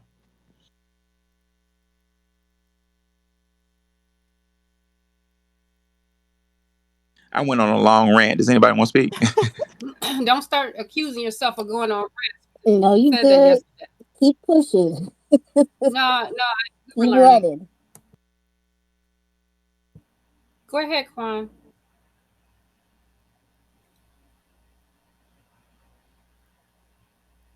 Hey, bad news bear. Hey, the bad news bears. I remember that. I should have did that one. If I ever get clipped, that's and bad news bear pop up. Don't know. It's the brother. No. How y'all doing, man? Just grinding for a green card. I want to make love to you. No. Again? What's up, bro? No, I'm doing all right. That was really what you spoke about as far as dealing with the system and coming home to the wife, the husband, the kids, and it's like, where's the love? There was a very good conversation that two of our greats had, James Baldwin and Nikki Giovanni, and they were talking about that very thing. She was like, when you out there with talking to the boss, they get the best of you. They you're putting your code switching, hey, good day, sir, and all that nice stuff. But then when you come home to me, I get all of the stress that came along with it. She said, I want you to lie to me too. And he was like, no, I can't do that. She said, no, you must. Basically, it was just saying like you putting on this show for them, and they're you not traumatizing them, you traumatizing me right now. So give me some of that code switching. It was just a very interesting, I saw it. I heartwarming loved it. conversation. Loved it. I have my opinions about Nikki Giovanni, but that James Baldwin is one of my favorite scholars, and Nikki Giovanni was just they were on it in that interview. I watched that a couple times. And that's really what it is. Like, um, I posit that's why a lot of our relationships fail. Like, there's no room. Like, you don't you that you know what? Oh my god, emotional for a second. That's why I'm really happy about meeting you guys on Twitter. Um, because if you think about it, other groups have somewhere to go. Like I had Mexican friends in high school and Hispanic friends. They dealt with a whole bunch of shit in Birmingham, Alabama. Birmingham's one of the worst places. If those of you who know. If you don't know, you can't comprehend how bad Birmingham was and is. In Birmingham, you got black people who hate black people. You know what I'm saying? When the pandemic broke out, I moved to Birmingham just for a little while to kind of take care of my mom and my sister went through a divorce and stuff, just to be close to them for a second. And bunch of black people riding around, young black people in Mercedes Benz with all life matter tags on. That's Birmingham. You know what I'm saying? But my point is, when I was in high school, I had some Hispanic friends, and they dealt with a whole bunch of shit. Not as much as we did, but they dealt with some shit now in Birmingham. But guess what they had? They could go amongst each other and kind of recharge. You know what I'm saying? um, Dr. Welsing point out the pathology that we deal with. We've been hit so hard that our self-image has turned negative. Plus, you worshiping a white Christ. You think God don't even look like you. How can you respect him? And this is one of Dr. Welsing's ideas. It's not mine. How can you, Dr. Welsing, according to Dr. Welsing, how are you gonna respect your daddy when you worship a white man? Subconsciously, you look at your daddy, the big my daddy jet black, you know what I'm saying? Big jet black dude. You ain't in the back of your mind, you thinking who you think you are. You ain't God. That's the type of attack has been done to us. But back to the subject matter at hand, that takes away from the family structure because we have nowhere to recharge. Where the candle's burning at both ends, at all times. And at a certain point, you're you don't have a wellspring to dig. And I think Dr. Welsing said, man, I used to follow her so hard. I saw Dr. Welsing once when I was at Georgetown. I went to. It's a funny story. I never really told it. I didn't know who she was, but we went to at Georgetown University. Uh, it was real Republican back then, and the black folk kept trying to have events on campus, and they kept getting turned down. But meanwhile, every other group were having burning candles and our proposals kept getting turned. So we just said fuck it and started hanging out at Howard. And I was at Howard, and Dr. Welsing was up there one time yelling at people. But I'll tell that in another space. But I didn't know who she was back then.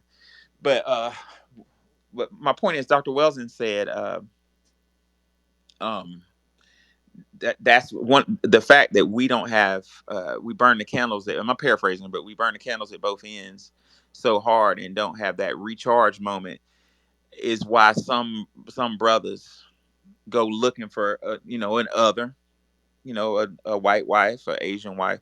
Um, and I think she was right on what she said. She said that because given the fact that white women and let's just say other groups of women don't have that much trauma.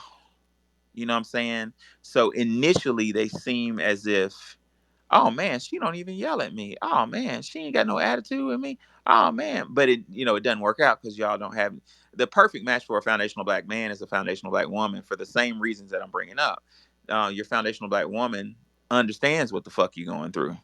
You know what I'm saying? Where you can tell others what you're going through all day, and they're like, surely it can't be that bad. But I digress. Jeremiah, what you got? Oh yeah, I just wanted to say that we need to focus on black empowerment, black business, black doctors, and black lawyers, and encourage our children. If they decide they want to go into business, we need to encourage them and do things for them, like help them file their LLC. We may not have the whole plan down, but help them make the plan. If they say they want to have their own business, help them with the foundation of that. Help encourage our children to be lawyers and doctors because our community need it just as much as any other community. And I wanted to say to the African image, that's not really should be our focus. We need to be building our own communities up.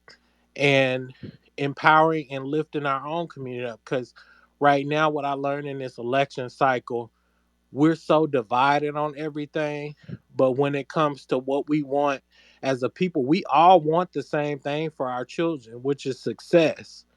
And so that needs to be the focus, not another continent, not other people. We need to stay on task. And these people come into our rooms, they get us all off topic, all off focus on what we're trying to build for our community. We spend a lot of our Yes. time yelling and and hollering at other people from other, they ain't even on our continent. So as far as I'm concerned, my foundational black American children will come first. All that other stuff that they're doing over there, I'm not even worried about it. I'm trying to build lawyers and doctors and business owners in my household. That's all I wanted to say. Love it, Thank bro. you. And what you said made me think. I watched Tariq Space last night, and Tariq, me and Tariq are from the same. Actually, we from the same friggin' neighborhood. My dad's from West End, so I kind of understand Tariq. I figured he was from West End for when I first started hearing him talk, but but my point is, like, being from Birmingham, downtown Birmingham, we know a whole bunch of inside game. Tariq mentioned A.G. Gaston, one of the first black millionaires. I got a $2 bill in my photo album that AG used to meet with young black men in the early '90s, and I think in the '80s too. But I met with him in the early '90s when I was a little boy, and he would line young black men. We was walking to his hotel, and he had on that one suit, and he would give us all a $2 bill. I still got that $2 bill. So we know what I'm trying to say is we know inside game that's not motherfucker book. And I'm a scholar with licensed historian. I'm sick and tired of these books. So people say, "Well, I read a book." Books don't have the truth. What picture, what book have you seen where the German shepherds had gold teeth? Them cops in Birmingham, Alabama put fucking gold teeth on those dogs to scare the shit out the children that they were telling the dogs to bite. Didn't know that, huh?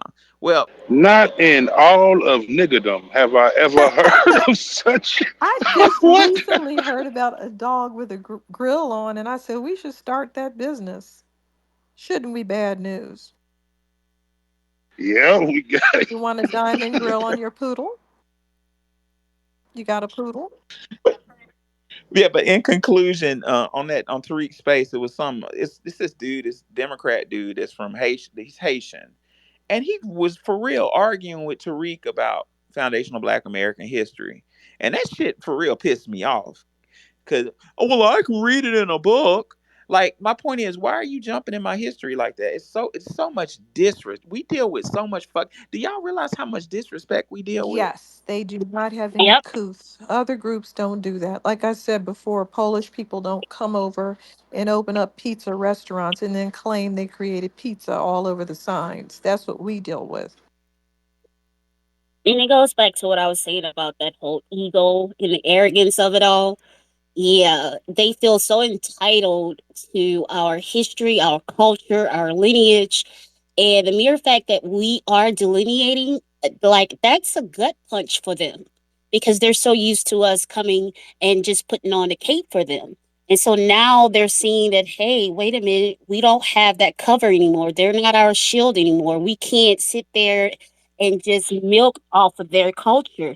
We can't get the benefits that they're going to get. So, yeah, that's why they're afraid. That's why they're so hostile. And it's only going to get worse from here until somebody start putting some paws and some feet on them. But hey, that's neither here nor there. And I don't promote violence, but I'm just saying.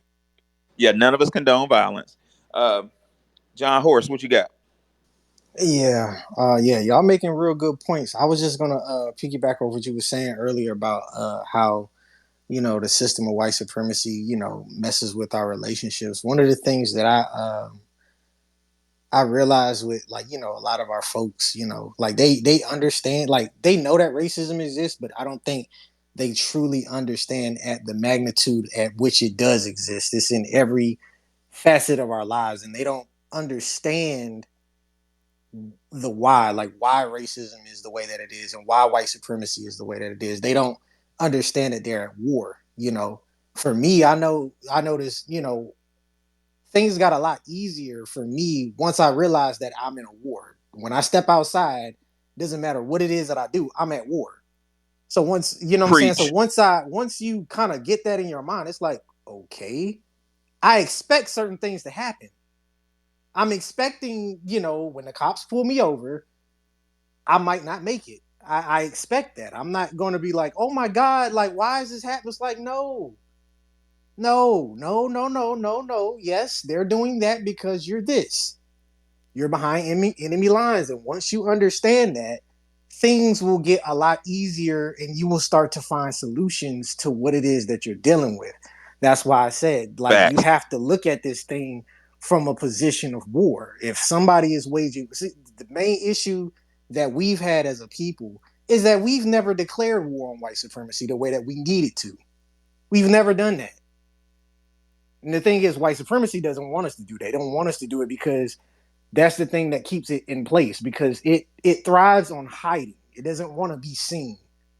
It's this organism that wants to hide. White supremacy works the best when you can't see it.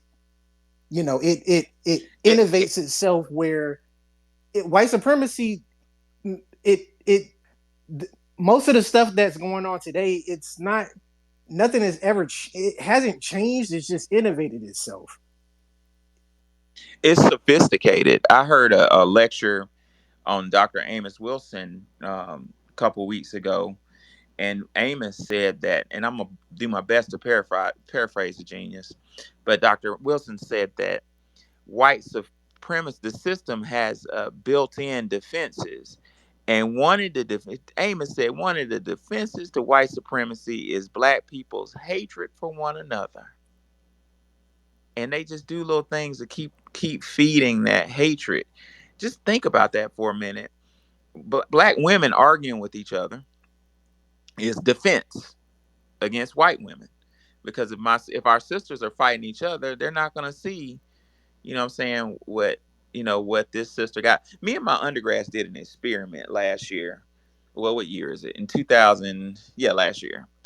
And what we did is we did a sociological experiment, and we went to I said fuck lessons, don't worry about that, let's get some coffee and let's just chill. So we went to the college I used to teach at is in South Memphis. Some of you know what college that is. South Memphis is one of the poorest neighborhoods on the planet. It's where Young Dolph got shot, where Young Dolph from. And we just kicked it. I'm not afraid of black people, you know what I'm saying? So we just kicked it on the bench in the hood for 45 minutes, and we just was observing. I said observe, don't judge, just observe. I said, observe the type of jobs our brothers and sisters have. And it was anywhere on Bellevue, it was anywhere from, selling their body to working at Popeyes, working at churches. You know what I'm saying? A couple of our brothers and sisters had businesses that we supported. But that was the general average was on working class, homeless, or, you know, um, doing other things. So the next day we drove to Germantown, cropped in the rich neighborhood, and we got ourselves some Starbucks and we sat on the bench and watched. And middle of the day, 10 a.m., you had white girls who weren't, I mean, they looked 20, 22, just jogging as if they had no job to go to. Um, White men jumping out of Bentleys with briefcases and, you know, you know just no sense of urgency. Not in the black neighborhood, it was like, oh Lord, I gotta be to work, gotta go to, it was that type of urge. I gotta hurry up.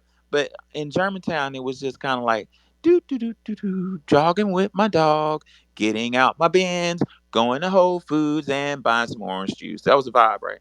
So how's that tying to what I was saying earlier? What I was saying earlier is Dr. Wilson said that our hatred for one another was specifically designed as a defense mechanism for the system of white supremacy. Because as long as we sitting around hating each other, shooting at each other, talking about such and such hair, talking about such and such clothes, trying to take so and so's girl, we not seeing those people over in Germantown just jogging as if they have nowhere to go, nothing to do, and asking ourselves, how are they affording all this stuff and they don't have, and they're not going to work. Yeah, you just have to. I tell people all the time, All you got to do is just, for black people, you just got to, like I said, like I was saying yesterday, man, you in a fight. You in a fight. You have to analyze it, slow down the fight. Don't let your opponent get you on his pace. You let him get on your pace. Slow it down and ask yourself why certain things are the way that it is. That's what I always, communicate with people. But, for us, you have to understand whether, you're a black man, black woman, when you step outside, understand that you're at war. Once you understand that, you're not going to be, surprised, when you're a pregnant black woman, you go to the doctor and they start fucking with you, start trying to do shit to your kids. You're gonna start, what I'm saying? You can't, don't be surprised. Understand that that's a part of the system. They're gonna attack you from all different angles, from the media to the food that you eat to the air that you breathe. Once you understand that, that's when you'll start to, okay, we need to find solutions to this. It's just like a high school bully, man. Like, kids understand how. I, there was something that Dr. Not John Henry Clark, Neely Fuller said. He said that children actually would have a better understanding on how to end white supremacy than, a lot of adults do. Because little kids, even when they're afraid of certain stuff, like afraid of the dark, they start looking for solutions on how to deal with what it is that they're afraid of. Most black people are afraid of white folks. And that's just the truth. And once you understand what it is that you're afraid of, you're going to start looking for solutions and trying to understand, okay, well, how do I get over my fear? How do I conquer my fear? Understand that you're at war, and once you understand it, you start studying the people that are at war with you. You're going to start, finding kinks in their armor and everything like that. Why do you say Leo, afraid? Why do you say afraid? Like in what context? I feel like most black people are afraid because, just analyzing everything that we're going through. Understand this. We shouldn't even, in my opinion, this is just my opinion. We shouldn't even really be having a conversation with white society about reparations. It's either you're going to do it or there's going to be repercussions for you not passing this. You know, we shouldn't be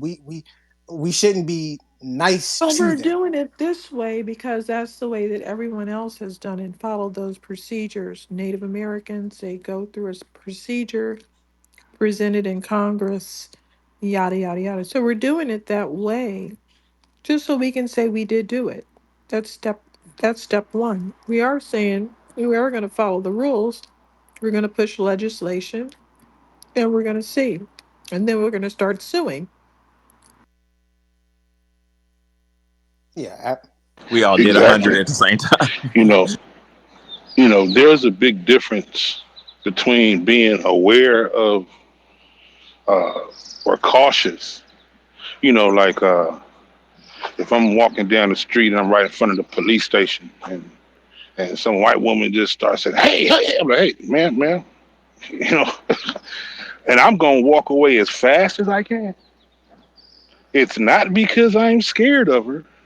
It's because I'm aware of the injustice that goes on, of what that could bring about, of how that could interrupt my day. I'm trying to get to I gotta go pick my baby up. See, we focused on ourselves. We're trying to see how, we're trying to manage a system that was even will criminalize our children. I saw them put a 6-year old, 7-year old in handcuffs. So, when you're facing that trauma, I don't think it's that fear of I'm scared. We are intelligent people, and is an American issue. And if we don't talk reparations, we definitely got to talk to some white folks, because saying do this or else is just not or else what? What you gonna do? Because we got tanks, we got drones. If y'all really want to set it off, or you go the route, and then just like Wani said, once these court cases start popping up and these lawsuits start going to the Supreme Court, see, we're doing it from a judicial as well as a legislative, while at the same time marking it as a social issue, just like all the other issues. They market the immigrants, the migrants, as a social issue. What social issue is bigger than this issue that has been postponed? Agreements have been not met. You know, disruptions. Y'all said y'all didn't have the money, and the lockdown happened. Now y'all paying people to stay at home for a couple years. Trillions of dollars coming up out of nowhere. I remember back in the early 2000s when estimates were all we need is about $50 billion. You know, 100 billion. You know, these are just like folks that was talking about it. Now we up in the trillions. Why? Because y'all had trillions pop up out of air, and then you doing things for other people in our face. And these other people are not our allies. There is no political black and brown alliance because in California they would have spoken up. I would have respected it if those organizations who said, "Whoa, whoa, whoa, y'all giving us money, y'all been needed to give them money. No, put the bill up. They put our bill up. You know what I mean? I could. Now you're an ally, but y'all was just out there celebrating what y'all got, while our people was up in the house, some of them in tears. So Bad news. judicial. Oh, Can I ask you go a ahead, question? sister. Now, that's another term I would like for us to stop using, and that's the word ally. Because you agree to do something that is right does not make you an ally. What that makes you is a supporter of justice. An ally is John Brown. An ally would be me to you. That's an ally. I'm willing to lay down my life. Because you agree to do something that is judicial does not make you an ally. An ally is I'm willing to lay down my life for you. An ally is somebody that we shed blood together. You're not an ally because you speak up for what is right. You know, it doesn't even necessarily make you a particularly courageous or decent person. It just makes you humane. And that's the bare minimum. But we have to be careful when we use that word ally because I feel like it comes from like Allah and is too closely tied to God-like qualities. And we should not be conferring to our contemporaries for thousands and thousands of years as allies. And I'll land It's no there. different than people jumping up and saying, "Hey, let's invite Tom to the barbecue," just because he did did a little tap dance, just because he did a little bit on beat. So I'm completely with you. Let's quit giving people all of these big titles just because they did a little bit of something. People have to earn our respect. Yeah, yeah, and I meant that colloquially speaking, like just in this conversation, not like these are the ones I we're going to understand. plan with, because Yes. definitely, I know you didn't I mean was it as a just ride or colloquially die. speaking. Trust me. I knew it was colloquially. But I'm very I'm a stickler for language now. I'm a stickler. Like if you'll ask me, Andrea, what are you? I will tell you politically, I'm a black man. Um, I have just changed a whole lot of things, and I feel like our language is so inviting, it's so welcoming. We're still not to the point yet where we have enacted violence with our tongue. Now, when that gentleman was speaking on fear, I realized that everyone kind of got offended by him. I feel like a lot of our anger, our inter anger, our intercommunal anger is rooted in fear. And it's different types of fear. So I'm not talking about where you're scared of a white man or I'm scared of a white woman. What we fear is the outsized power that is levied against us. And also with the knowledge that we have no natural allies anywhere in the international world. And by that I mean that UN has already determined that there is no other condition that Black Americans must meet to be qualified as living through an active genocide. But if you will notice, there has been no censure, no international censure for the United States in their prolonged treatment of Black Americans. This is the fear that he is referencing. and not so much the internal fear. We live under a collective fear that we are at the mercy of a world power that we literally hold at bay by our social capital. That's enough to be fearful of. I don't know why they have not rounded us all up yet. Given the opportunity, I believe they would. The only thing that is staving that off is something that Black people possess that I won't speak of on this call, but we're losing that if we're not careful. I have been asking that we reassess violence and how we also weaponize violence, Black violence, for our own use. And one of that is through our language. So we're still having to work on a language that we can use as a proper defense. I think the delineation is the start of it. I mean, most of us are viciously pro Black American. And it's still gonna, we still need to work through some changes. It needs to get louder, it needs to get stronger. So, we're working on these things. So, and I'll land there. Yeah. Well, you hit on something right quick I wanted to address that was so you're prophetic, Andy. Like you're right. Looking when you said that we could easily be overrun and annihilated. When you said that, I thought my mind flipped through the annals of history, and that's what European society does to groups that it no longer needs. When it no longer needs you, it destroys you. Like it eradicates you. That's just what that may sound ugly, but that's what history is. And I've often wondered why haven't we been overrun yet? So that's I wasn't gonna talk long, but that's very interesting. It's disturbing and it's historical. Anita, what you got? Hey family, good evening. I just wanted us, can I be heard? Can you all hear me? Yeah. Yes, ma'am. Oh, Good to go. okay, all right. I just wanted us to take a break and to listen to each other because I've been listening. I recently got my degree in psychology and I've been listening in to each of the speakers and taking into account of what each of you have been saying.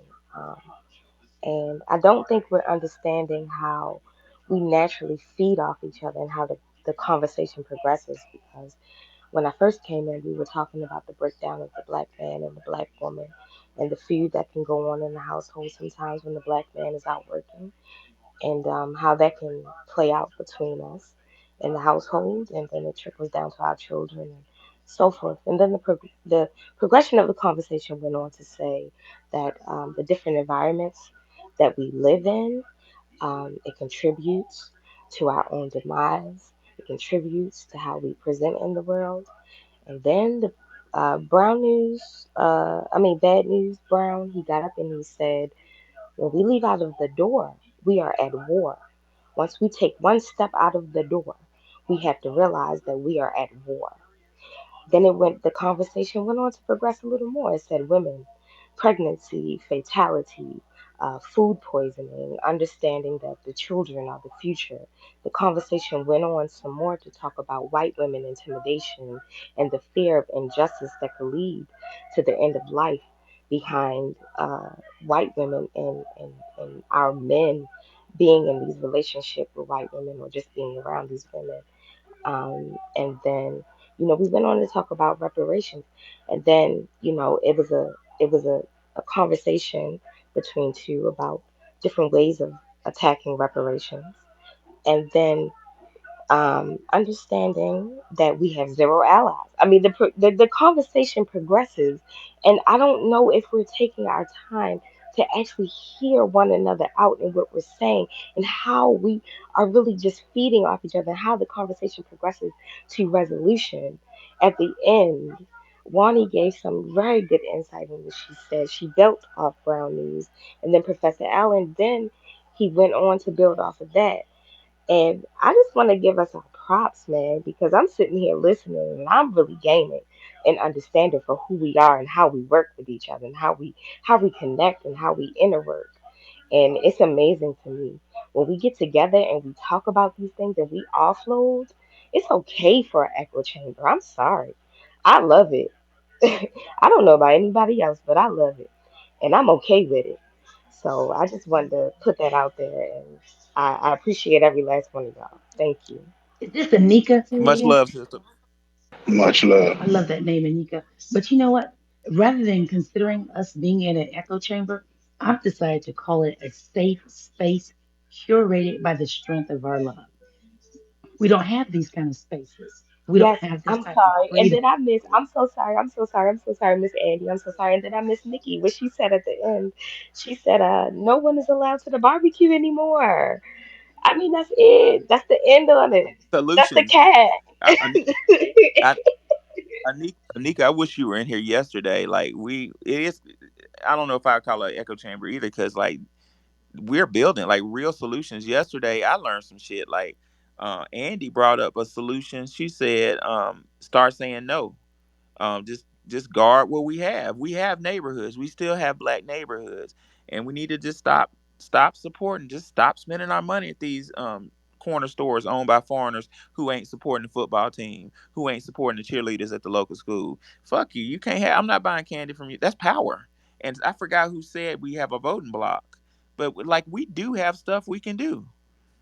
And that's some powerful shit. I've just left Memphis, Tennessee. If we stop supporting the corner store, that shit's gonna Yep. If close. we can stop, if we can vote in a block, we can also shut shit down in a block too as well. We can literally get rid of most of those businesses there, and then you can also, as a block, you can make other black people millionaires instantly overnight.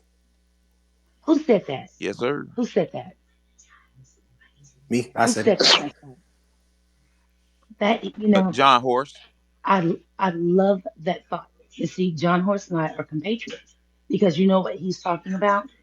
He's talking about the same thing that Wani talked about in our prior spaces.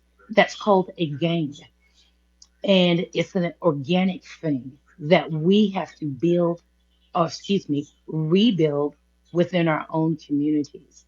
Now we've built over 238 gangs.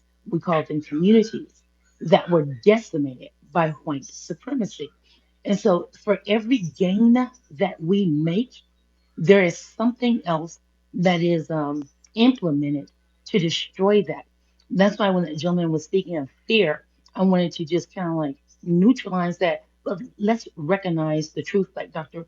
Prince Welling was to tell us to live in reality. So this is our reality that we are at war from every angle. Our goal is, or the question that we have to answer and live out the result of, is how do you attack that when you're under warfare? And there's no other way to attack that except that you write out a plan, you post it on a wall, and you form up like an army. And how does our army look? This is the thing about it. So you remember when she said, the tools of the master's house will not be dismantled with the same tools that he gave you. So, what are some of the innate tools that Black people possess? I have been, like racking my brain besides our innovation, ingenuity, besides our creativity and Black thought, besides that, there's something else that we possess. And I'm thinking our strength lies in that most other groups reject us. And so if you are the rejected people, when we turn to each other, what does that look like? And I'm starting to see this, like what it is. Most of us belong to different political groups, as Quan would say, grassroots PACs. I'm just going to use that as a term. I believe there's strength. There's enough strength in that. There's enough strength in our formation within our local communities to find like minded people. Notice I didn't say go to your church. You notice I didn't say go to your sorors. Notice I didn't say go to your affiliations. I said like minded people. And this is people that are only for FBA. This is people that are only for Black American betterment. We're going to have to link up and start speaking to authority as one voice. And it can't be segregated by class anymore. Remember when you used to have like just a certain group of people? This is what I hate about respectability politics. You just had a certain group of people who felt that that were necessary to speak up to power. Remember, I talked about the men in the streets and the importance that they play until we grab those people in the streets, grab those young men in the corners who actually have interaction with the different systems from a punitive standpoint, I don't think much of what we are going to be able to do is going to make a change. We need more of those young boys, those young men, and those people coming out of prison. Those are our soldiers that we're going to have to actively work to recruit to begin doing something with this illegitimate power being exercised over us. And I land there. Preach. It's our influence that we can weaponize.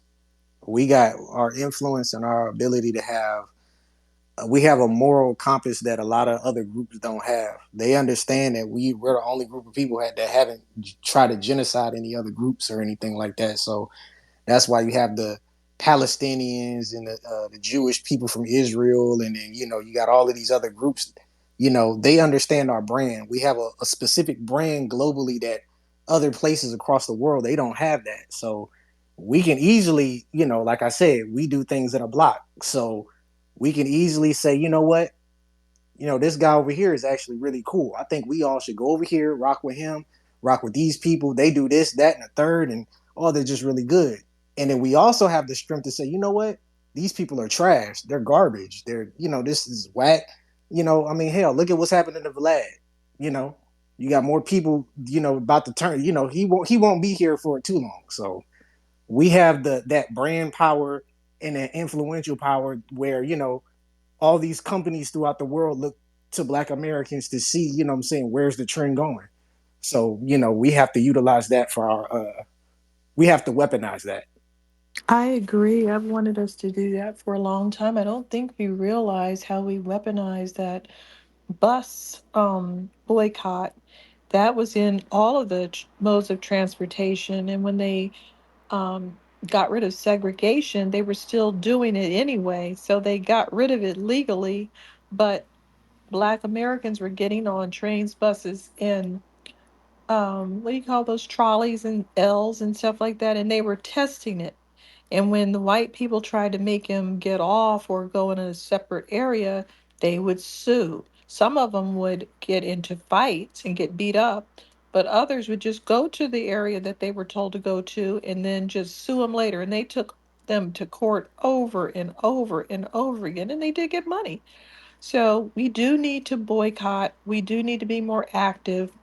I've already been doing it since I was 15 years old. I've already been boycotting some of the stores we talk about.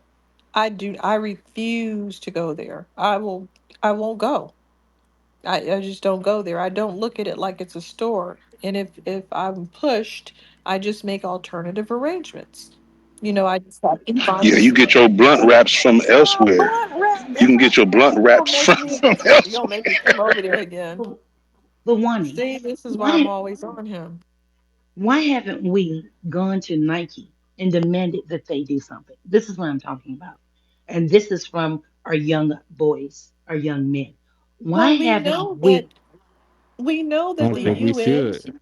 The I don't think. UN cannot do anything to the United Yeah, States of they're not gonna. America. So they can say all they want to say about how nasty the United States of America is to us, and they're just going to sit there and say, "Yeah, we have the report, but we can't go against the United States. They can commit a Exactly. genocide." Well, guess what? They've been doing that to us.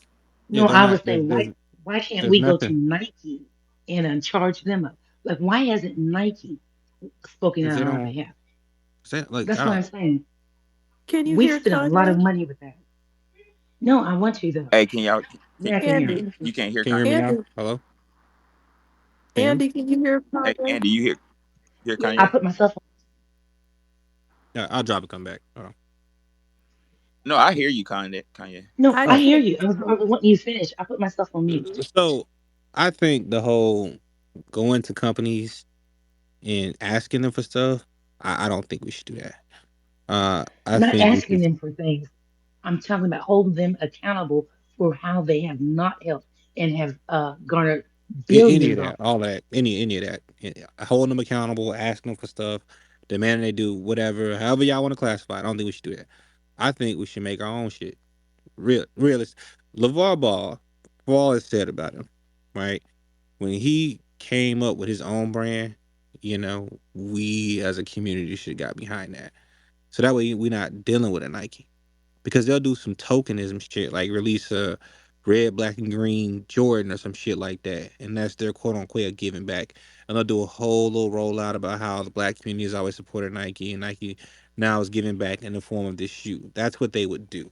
Right? They do And I agree tokenism with you. shit. Let me So ask you something. I was almost finished. Why didn't the I black was almost community finished. do that? Hold on a second. Go ahead. Go ahead. What was your question? Why didn't the black community come forward and say, let's support this? Okay, cool. So, how can I put this? Gosh. But like I was saying, Because we was roasting his what ass. No, I'm just playing. Go ahead, brother. y'all are unserious people.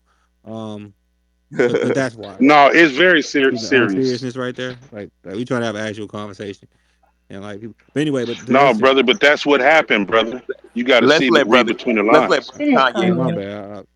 Let's Yeah. let brother Kanye Let me land his just land, plane. and I'll dip after this. But I understand where you're coming from, Andy, and I do think we need to get out of the expectation range for these companies. We need to stop doing it. And we should definitely support us. And the reason why people didn't support LeVar Ball is because they were too engaged on what the media was saying about him. Like they wanted him to fail, and people bought into it. So when you start to buy into the lies that the oppressor tells you, you become a tool in your own oppression. See, it's one thing for them to tell us that we can't do X, Y, and Z. It's a whole other thing for you to believe it. And if you believe it and you tell other people it, then it becomes reality, when in truth it's not. So once we get past that point of wanting to be a part of these brands, long story short, they don't owe us anything. And we need to stop treating them like that. We need to stop buying their clothes, stop buying their what's name, and support. There are enough designers out here, black designers, that we can actually just shop amongst ourselves. That can definitely be done. And I would say to people, just think on this for a second, right? If you are buying Nike and Jordan and stuff like that, and I don't want to preach to nobody, 'cause I'm not a preachy person, at least buy stock in the company, so that way you're wearing what you own. You own what you wear. That's the only thing I would say about it. And then also for our people, it's a process, right? We need information and inspiration. We can't just throw a bunch of shit at people. We have to give it to them in ways they understand it, in ways that actually make them want to do something. Because I can sit here all day long and we can go, professor can go over history, economics, and blah, blah, blah. We ain't gonna do put niggas to sleep. But we tell them, hey, bro, you can do this yourself. Like, all right, matter of fact, let me get this shirt off you. Like, I frequent comedy clubs a lot. And if a comedian's selling a shirt or something like that, I'll buy a shirt from him. Like, keep it up, brother. Shake his hand. You know, new, old, upcoming, established, not established, whatever. I do something for him, right? And if I can't buy a shirt, I give him $20, $10. Here's a tip. Something. But we have to get to the point where that is commonplace and not the rarity. So we do that by being the change you want to see. Like Wani said. Wani said she's been doing this since she was 15 years old. I myself have been boycotting Adidas since I was in the ninth grade. I got a pair of the Derrick Rose shoes. I sprained my ankle in them. I was pissed the fuck off. I've not worn an article of Adidas clothing since. I was 15 years old. I'm 32 now. It's been 17 years. I have not bought anything Adidas since. It won't. But once we take that same attitude and apply it everywhere else, we'll be fine.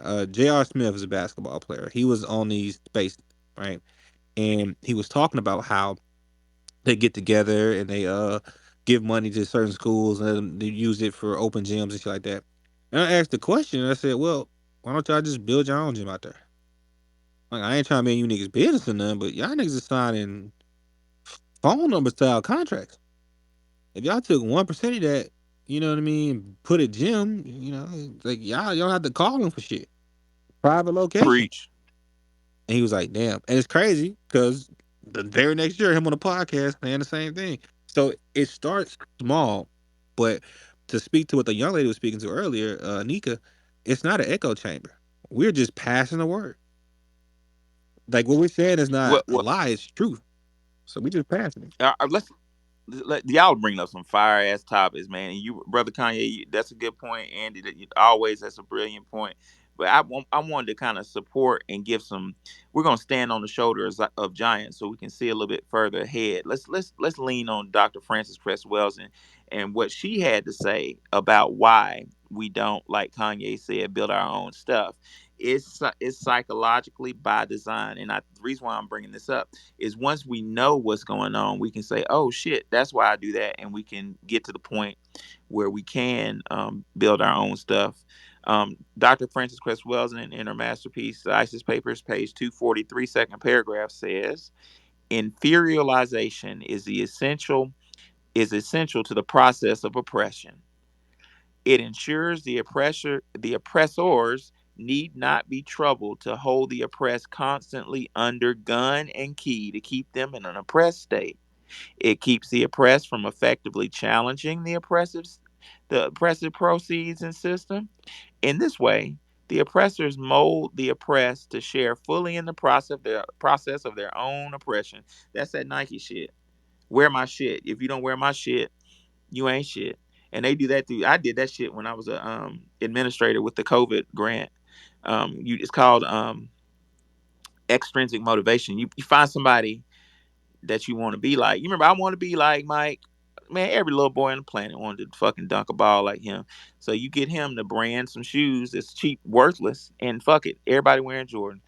In a final analysis, according to Welsing, the process of inferioralization is designed specifically to prevent the maximal development of the genetic potential of the non-white oppressed. Black people must learn that no system of oppression ever maximally develops those who the system is specifically structured to dominate. Let's go back to Air Jordans. I used to stand in the motherfucking lines to buy $200 Jordans when my mama didn't have food. You know what I'm saying?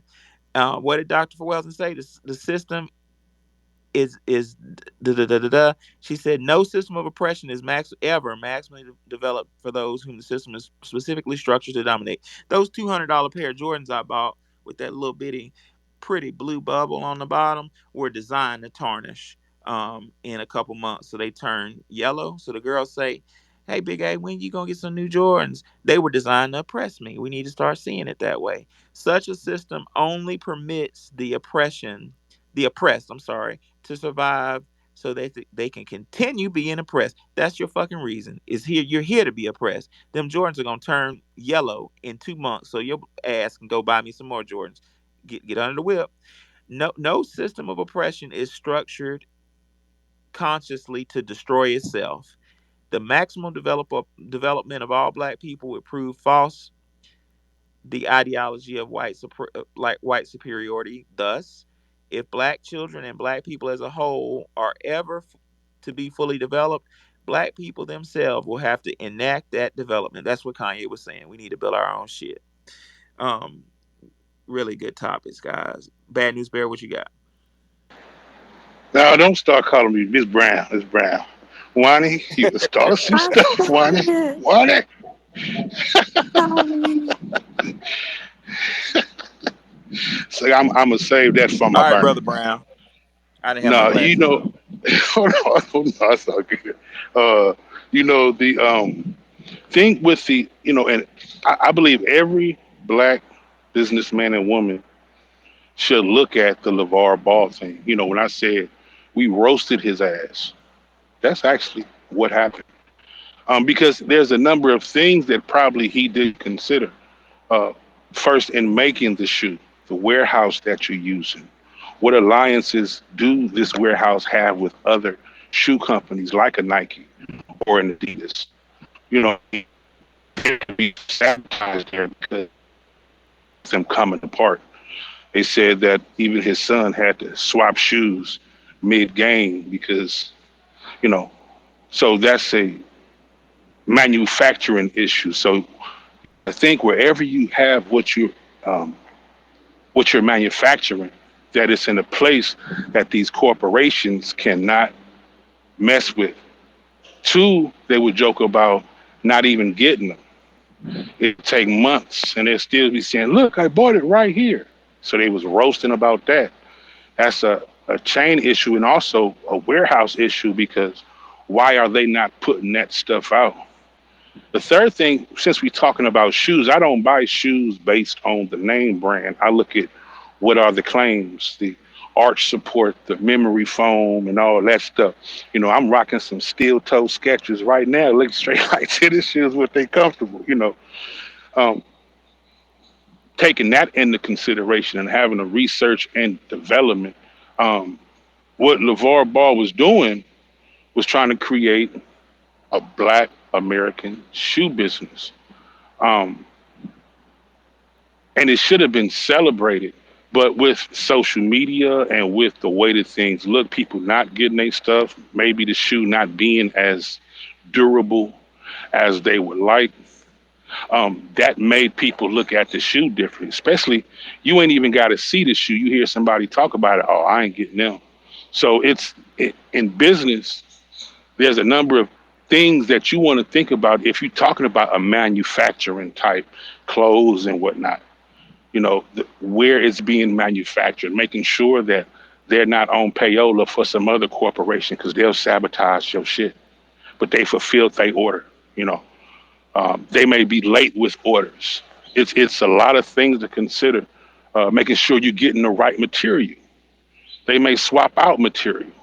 You want to make sure if you're gonna get into something like that, that you can trust the source of where you're getting it from. So in this case, it looks like there were a number of issues there. So, because you know that's just business. But I think if those things would have been covered, it might have took off, especially if more black YouTubers would have pushed it or Twitch or whatever. Because that's an avenue. Um, Twitter Spaces is an avenue. Just seeing people wear them, you know, that's an avenue.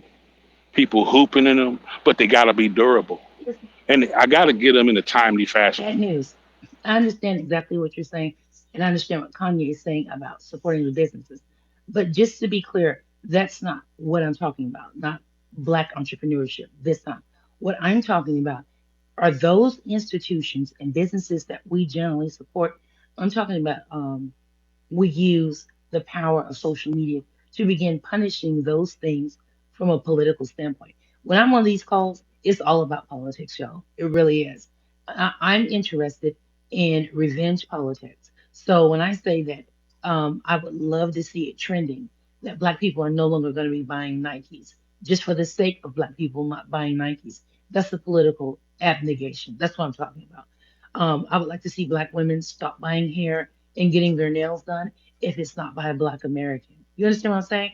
I'm talking about us moving the goalpost and moving acting economically violent.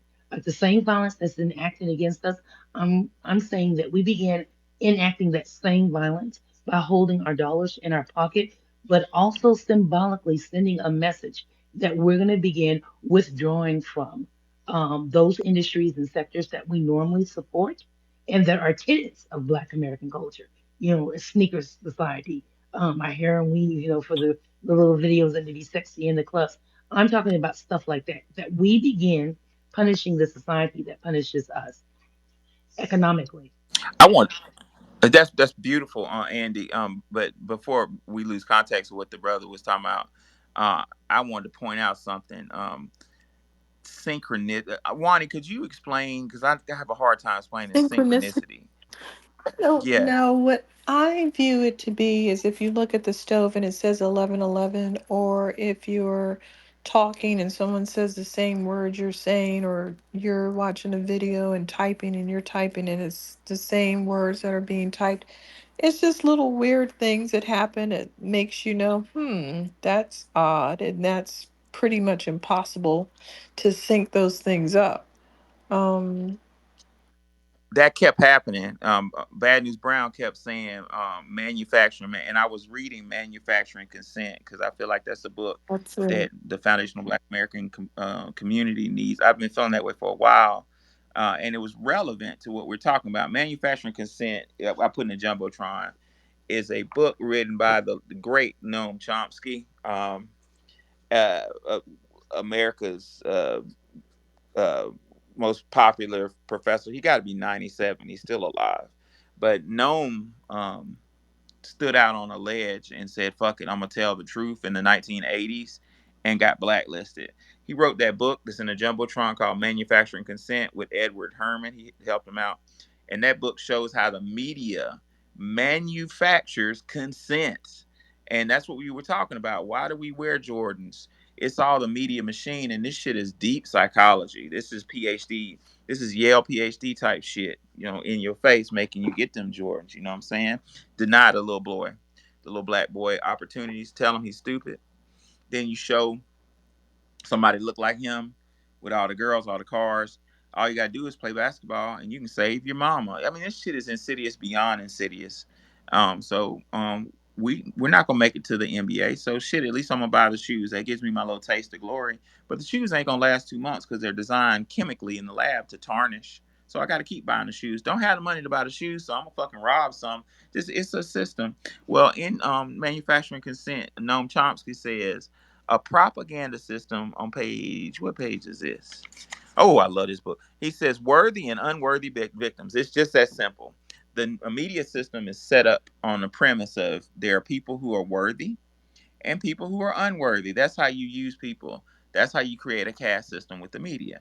So how is this done? Briefly, let me give you analysis of what he said about one group. Now he doesn't address black people, but that's fine because the concept is still relevant. So, in beginning of the book, he looks at an analogy in a newspaper of a Catholic priest in Ukraine, blonde hair, blue eyes.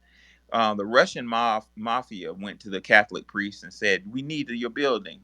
And the Catholic priest said, "No, this is my building. You're not taking anything." They warned him again. They said, "We need your building or we're going to kill you." The priest said, "I'm sorry. I'm here to serve my people, and you guess you're going to have to kill me."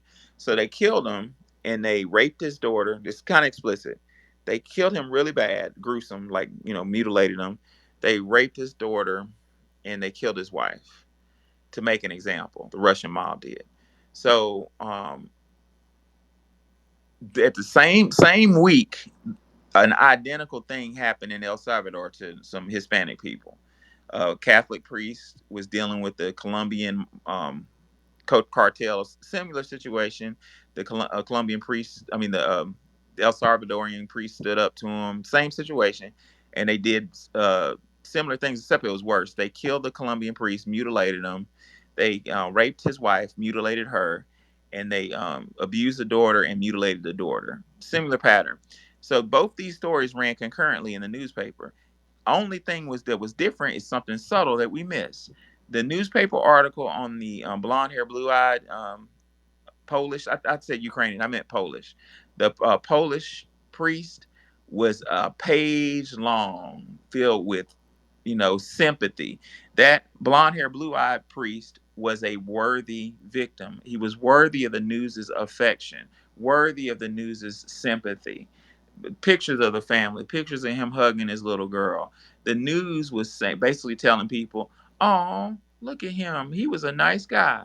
Same situation. You turn the page, and there wasn't any pictures of the brown guy. It was just a little article. Catholic priest gets killed in El Salvador. That's how the news fucks with us. You know what I'm saying? And Dr. Welsing said this with commercials. She said, you turn on a commercial, and your unconscious mind is watching it. You're exhausted from work. You may be drinking on something. You're watching a commercial. White family, smiling, hugging.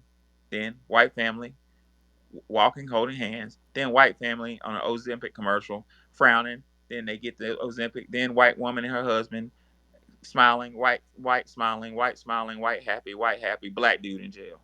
White smiling, white happy, white professional, black woman at the welfare office. It's programming your brain with respect to certain values. Now, with that being said, on page 30, it's a deep ass book. 37 of his book, he says a propaganda system will constantly portray people abused in enemy states as worthy victims, whereas those treated with equal or greater severity by its own government or clients will be unworthy. So right there, what Noam says, if you want to attack an enemy, right, you look at a story that's going on in the enemy's land and say, look at them, they're doing wrong, they're bad. You see that poor man they killed? And then you juxtapose it and look the same shit going on in the United States and they don't get no coverage. It's psychology, it's warfare. and I think we need to be aware of it. Righteous Anger, it's good to see you. Welcome to the space. Talk to me. Peace and reparations, family. Should have happened 2 fucking seconds ago. Do FBAs need to defend the African image? What is the FBA image? It's up to all of us to represent. If you Black American, you know what that means. You pop your collar and you stay true to yourself. But there was a couple of things that you were mentioning. Like, okay, Michael Jordan. Yeah, I never, bought any of his shoes or anything like that. But I think it was more on the lines of that how it looked. I always thought that it was his shoes. Unbeknownst to me, maybe to other people, it wasn't his brand per se. I'm thinking, oh, this money is going to him. It wasn't. So that's why I think more than likely a lot of us were, standing in line because of the thought that it was going to him. So, I kind of figure I'm from Chicago, so is he, that he would have seen, parents, struggling to try to buy these shoes and all of the ups and downs, for not having the shoes, that he would have somehow, let it be known that the money is not mine.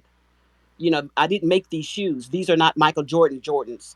So that could have alleviated a lot of tension, in families that I want the shoes, and making parents feel bad that they couldn't, buy them.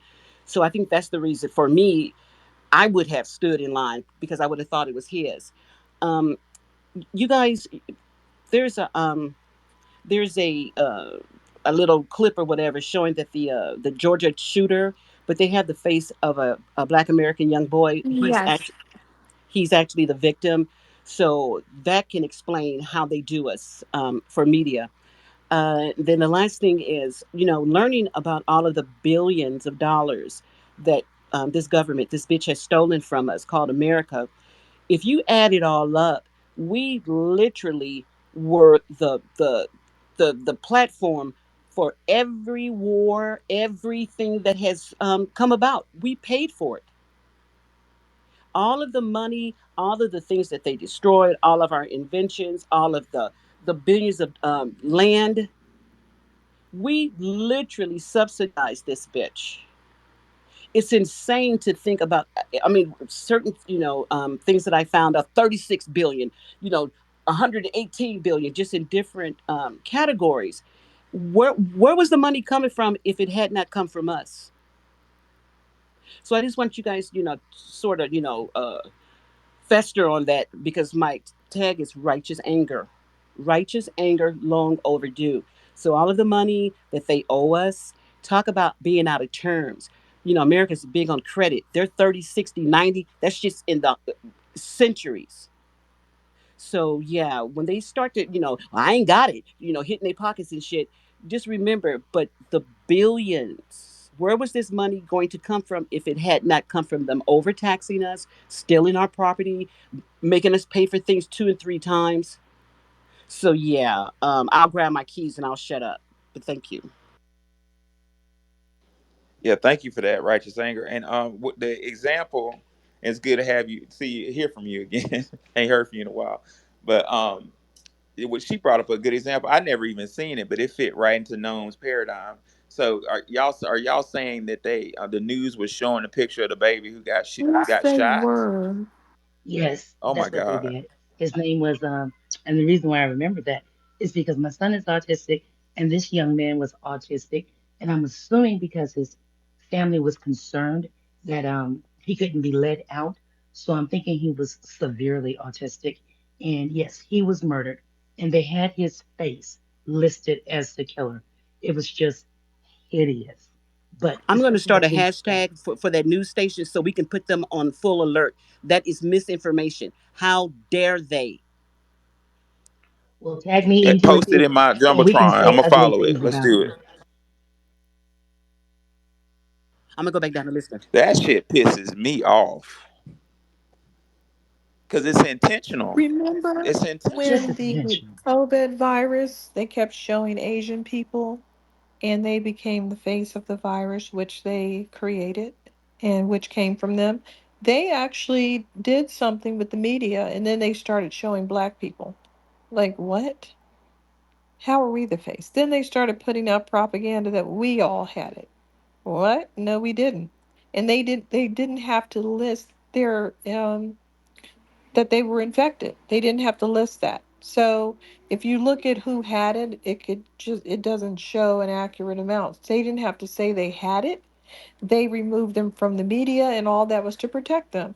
Well, who's going to protect us? You know, when you can't show the face of the actual person who created the disease, you're going to put it on the low hanging fruit. Yep, we need someone to go after the news media. So, The low hanging fruit is what Noam Chomsky would call unworthy yeah, victims, unworthy of sympathy. Well, you know, But you know what, people, brothers and sisters, I feel like once we really master as a group that tactic, it's kind of simple and we can counter it. that's exactly what I was talking about when I said the power of no. I'm trying to manufacture resistance, but it's the same principle. Um, what you negate, is just as strong as what you accept. For us, there's always been an active resistance. So yes, I am trying to manufacture consent and getting the majority of us to start saying no more often, more vociferously, and in more spaces than we normally say no. I feel like we're quick to say no to one another instead of saying yes, which we need to be doing. But we might even need to be as bold as to say no to everyone, irrespective of what we need. Just start saying no, you know, to your neighbors, your colleagues, no. And when they ask you about it, you can always say, I'm standing in solidarity with Black Americans for not receiving reparations.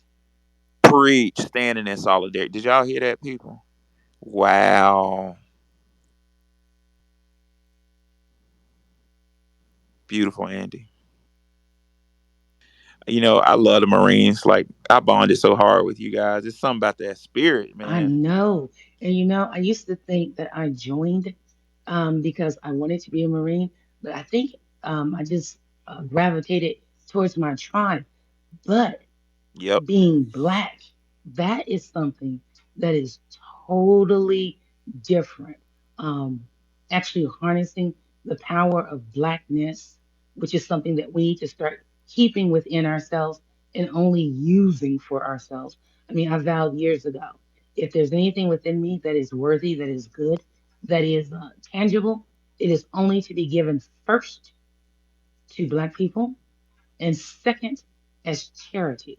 So if charity starts at home and spreads abroad, then that means that I should be emptying myself daily with my people. And if there are crumbs left, if there are drips left, then I am within my God given right to share that with others. But I have to feed my family first. I made this I Absolutely. made this saying, you're gonna love it. I am not required to give my children's bread to others. And if you can find that in any religion and in any Bible, then you can come back and spank me. But if you cannot, then you'll have to adopt that saying too.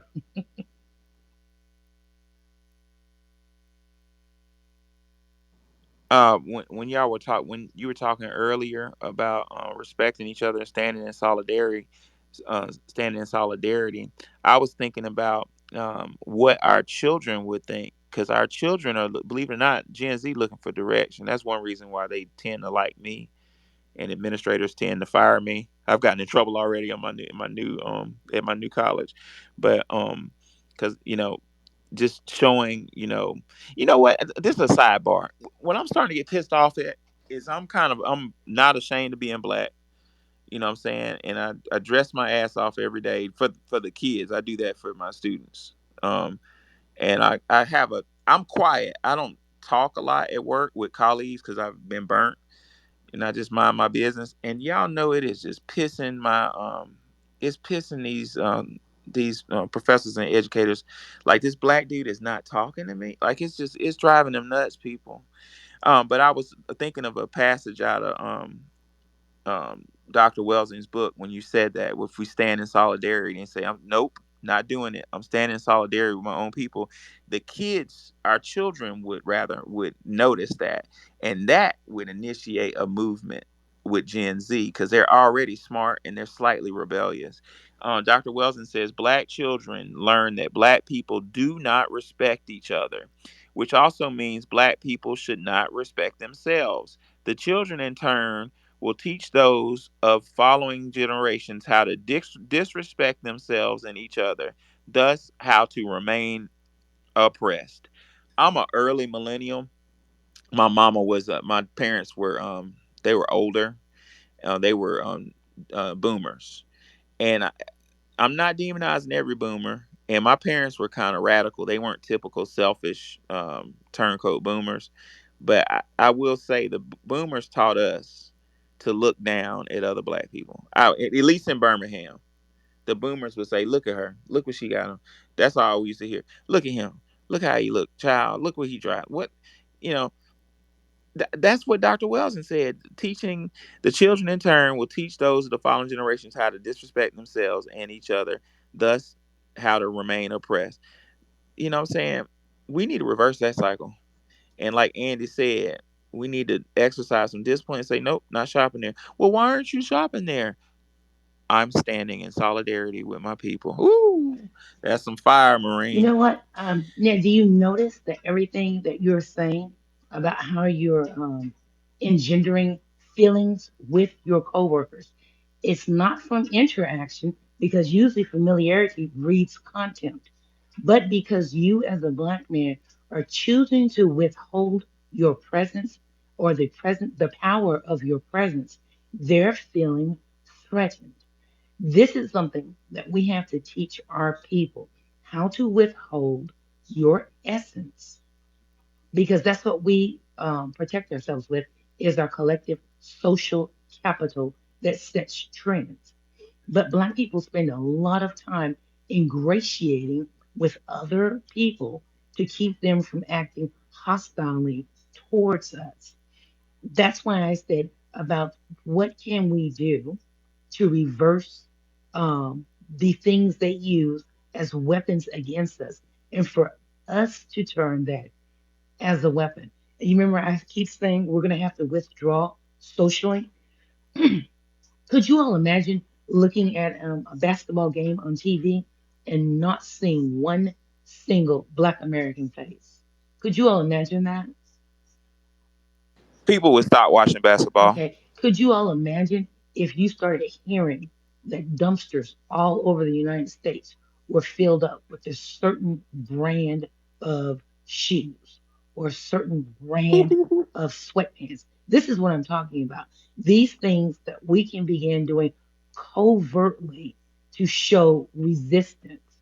I know it sounds funny, but this is the truth. This is how you act out without being having to be physically confrontational. It's like forcing people to see a shift or a quantum change in your thinking, where you're no longer under capitalistic control and we're eschewing respectability politics.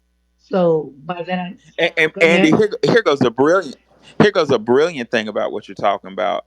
These people have, they have think tanks. I think Tariq Nasheed was talking about that in his last space. They have think tanks, millions of dollars worth of, like, I applied to one for Christ's sake back in the day, didn't get accepted, but they have think tanks at the MacArthur Foundation, and they have think tanks where they sit around. These people get paid hundreds of thousands, millions of dollars, best and brightest, to sit around and just think of possible moves we're going to make and possible ways of oppression. The reason why I brought that up is if your nonviolent tactic work of like, you know what, I'm gonna stop playing basketball, fuck that, or I'm not gonna wear this brand of shoes, throw them motherfuckers away. Let's put it on TikTok. The think tanks would catch that and they would logically deduce that we're withdrawing, and we would get bills passed just out of sheer fear. They would pass bills because that's how it works. That would be, but with respect to violence, I'm gonna piggyback off what Professor Chris Hedges said. Um, and if somebody ever came in my room talking about all that reckless shit, I'm gonna kick them out right away. Professor Chris Hedges said violence is a language that the system speaks fluently, and Yep. the system would love it. And I'm not just talking about America. I'm talking about, and there's been issues in Yugoslavia and Russia where the people were like, "Fuck it, I'm gonna get violent." The system loves that because that gives justification. That's what they're waiting on. Justification. They would love That's what they You waiting on. know, they would love for that, and that's why I'm saying what I'm suggesting is actually more violent than the actual physical violence because we're going straight to the heart of their ego and their id. It's more re, effective. Wanda, you had a difference of opinion. no, I was going to say, Oh, okay. remember when we boycotted and ended up getting a raise and a holiday? Those porters boycotted and completely disabled the city. That's what we Yep. need to do. Disable the city, disable a business, the same way that we took down apartheid by crippling those businesses, demanding sanctions, all of those types of things. But I don't know why we don't seem to be organized at this point. I think we can do it, but I have had really wealthy women argue back and forth with me because I'm like, why are you going to that nail shop? Why are you doing this and that? Oh no, he's my friend. He brings me food from his restaurant next door while I'm getting my nails done. Well, because he's trying to sell you meals from the next, she this is a smart person and she's actually very intelligent, but not in that way. She has a blind spot. She thinks she's friends with the nail guy and the nail store, and she's not. Okay? Let me ask you something. Do you all remember that part in the Bible where Esther's uncle comes up to her and says, "Think you'll survive?" And he's asking her that as being a Jew, that the city is planning on executing all the Jews, but she is one of the king's wives. And he's looking at her and he's asking her, he said, "Oh, think you'll escape?" And I think that's how we have a small section of Black people who think like that. Now, ask me why I'm in this room, because you know I'm a sneaky dog. So I have come to the conclusion that anywhere Black people gather to speak, I don't care in what um, tone they're speaking, what language they're using, what they're talking about, I'm going to start gracing those spaces because this is a think tank. And we have to value each other differently. So, whereas somebody would see that drunk on the street, I might go and buy him a beer, slip him a few cigarettes, and have a chat with him because I want to know what he's hearing, down at the city hall. I want to know what he's hearing, at the stew pot. That's a benevolent place here in Dallas, Texas, where all the homeless gather. So I have decided that when you see a group of Black people and you can align with them. I don't care what their beliefs are, as long as they're not coons, as long as they're not, I'm saying hurtful or harmful to our community. We've got to start gracing these spaces with our presence so we can come together and get militant. Righteous anger. What you got? Yeah, I'm with you, Andy. I put the visual uh, twist and bait for ABC up in the jumbotron. And then the TikTok thing. I did a visual of all of the things that they have done to us, and I responded back to. There was a tick. I mean, a video of this guy saying how America has done every and anything to keep us down. So I didn't want that to go unnoticed. But anyway, what I wanted to mention, and I forgot, and I'm gonna go back down the list there, is the fact I never knew why I would get upset when I was, for example, Ice Cube, buying, I guess, a sports company or whatever, and other things like that. It just kind of just make it didn't sit right to me. And then I saw a young lady, I think it was a young lady, and then another one of a young man who was dribbling. I mean, he was very athletic. They were both very, very athletic to the point where the ticks will be on them to try to manipulate them, railroad them into going to different schools, and then eventually owning them. So I've always thought perhaps instead of trying to buy adults, and I don't mean it in that way, but I sort of do, buying the adults from the other uh, leagues. I'm not a sports person, so I apologize. Trying to get other people to get their contracts or whatever. How about we invest in our kids? We see our kids in our neighborhoods, we see the videos or whatever. Wouldn't it be better for us to um, have them be under our umbrella instead of waiting after the fact when we're competing to try to keep them? I just never understood, why not, do a sports team and then put our people in it, like the Negro League. You know what I mean? So, but I just wanted to ask a question on that. I don't. Does anybody think that buying teams like Ice Cube, as an example, um, that maybe we should go back further and start from the seed? Yes, absolutely. And I can't really say everything I want to say on Twitter Space, but I let's just say I know there's a difference in our kids. We're different, and I've done a lot of research on this. Matter of fact, I was professor of education. That was my area last year. And I'm saying that to say our psychology is different. Freud said that we're different, and I'm not going to say too much on this space, but I'm going to tell you, as a licensed professional, what our kids need. Our kids need to be with each other, and I'm going to say something else controversial. It's my opinion that our kids need to be separated. The boys need to be in one area, the girls need to be in another area until a certain point. So the educational system way it's structured is totally, check this out, y'all. Intelligence is the way you measure intelligence. IQ is physical age, like a fraction, physical age over mental age. And do you know we develop differently than other people? That don't make us better or worse. We just develop on a different trajectory um, Why do you than think they other took music groups. out of the schools? And why do you and why do Right. now, I'm a girl and I'm a girly girl. I am so sick of the feminization of our culture and our society because when you feminize everything, you make it weak. You even make it weak for women. I have always said that all women, need to have the opportunity to go to a place like a boot camp that is gender segregated. I'm telling you, girls, everybody who's listening to me who has a vagina, a real one, okay? Who's on this phone call, if you ever get the opportunity to go to any type of intense training, I'm not talking about the white stuff, I'm talking about black stuff.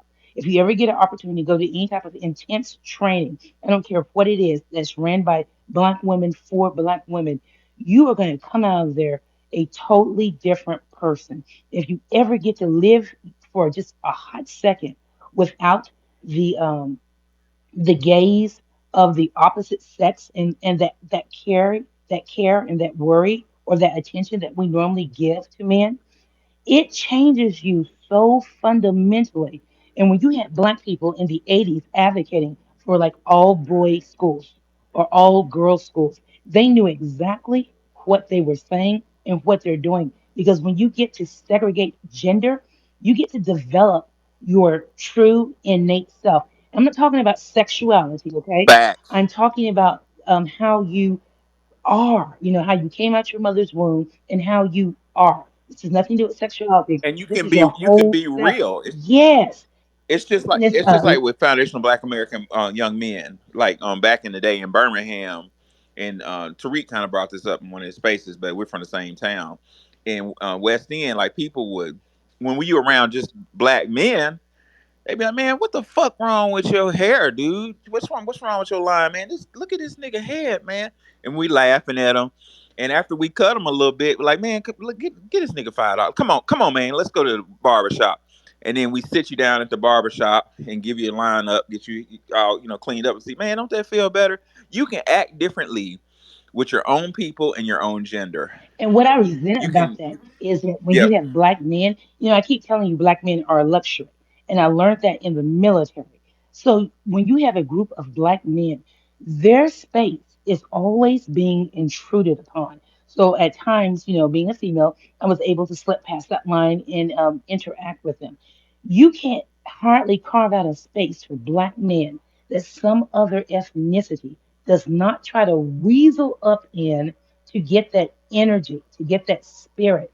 And that just gets on my nerves because if our black men were able just to have like a space for themselves, can you imagine what you would get from your man when he came out of that space? Remember, I told you about how everybody wants to touch a black man? I don't think that's funny. I think it's extremely disrespectful, but it's true because they're magnetic and they don't get their own spaces. They don't get to be by themselves and they don't get to like develop into the fullness of blackness and maleness without a bunch of interference. And that's why our men are so angry because their persons are consumed. Everybody consumes a black man. That sound wild. She said everybody can swim. No, it's fair. They no, they No, do. you were speaking real, It's true sister. though. Oh, yeah, yeah. No, I was just making, just showing you I was listening. You know, you need a man You have you with have to you have to fight. You femininity. have to No. you have to fight to Andy, get black Andy, men. You have to fight to get him. Andy, when you said everybody consumes a black man, when you say consume, do you mean it the same way that Professor meant it when he was talking about the moms, eat their children? Is that the same? Sweetheart, I mean it historically as well. They used to eat our men. I mean, they actually consumed them. They consumed their talent. They consumed their essence. They consumed their sexuality. They consumed their personality. They consume their spaces. Consume black men. You have to fight to get a piece of a black man. I remember my grandmother used to make that statement. She said, "A piece of a man is better than no man at all."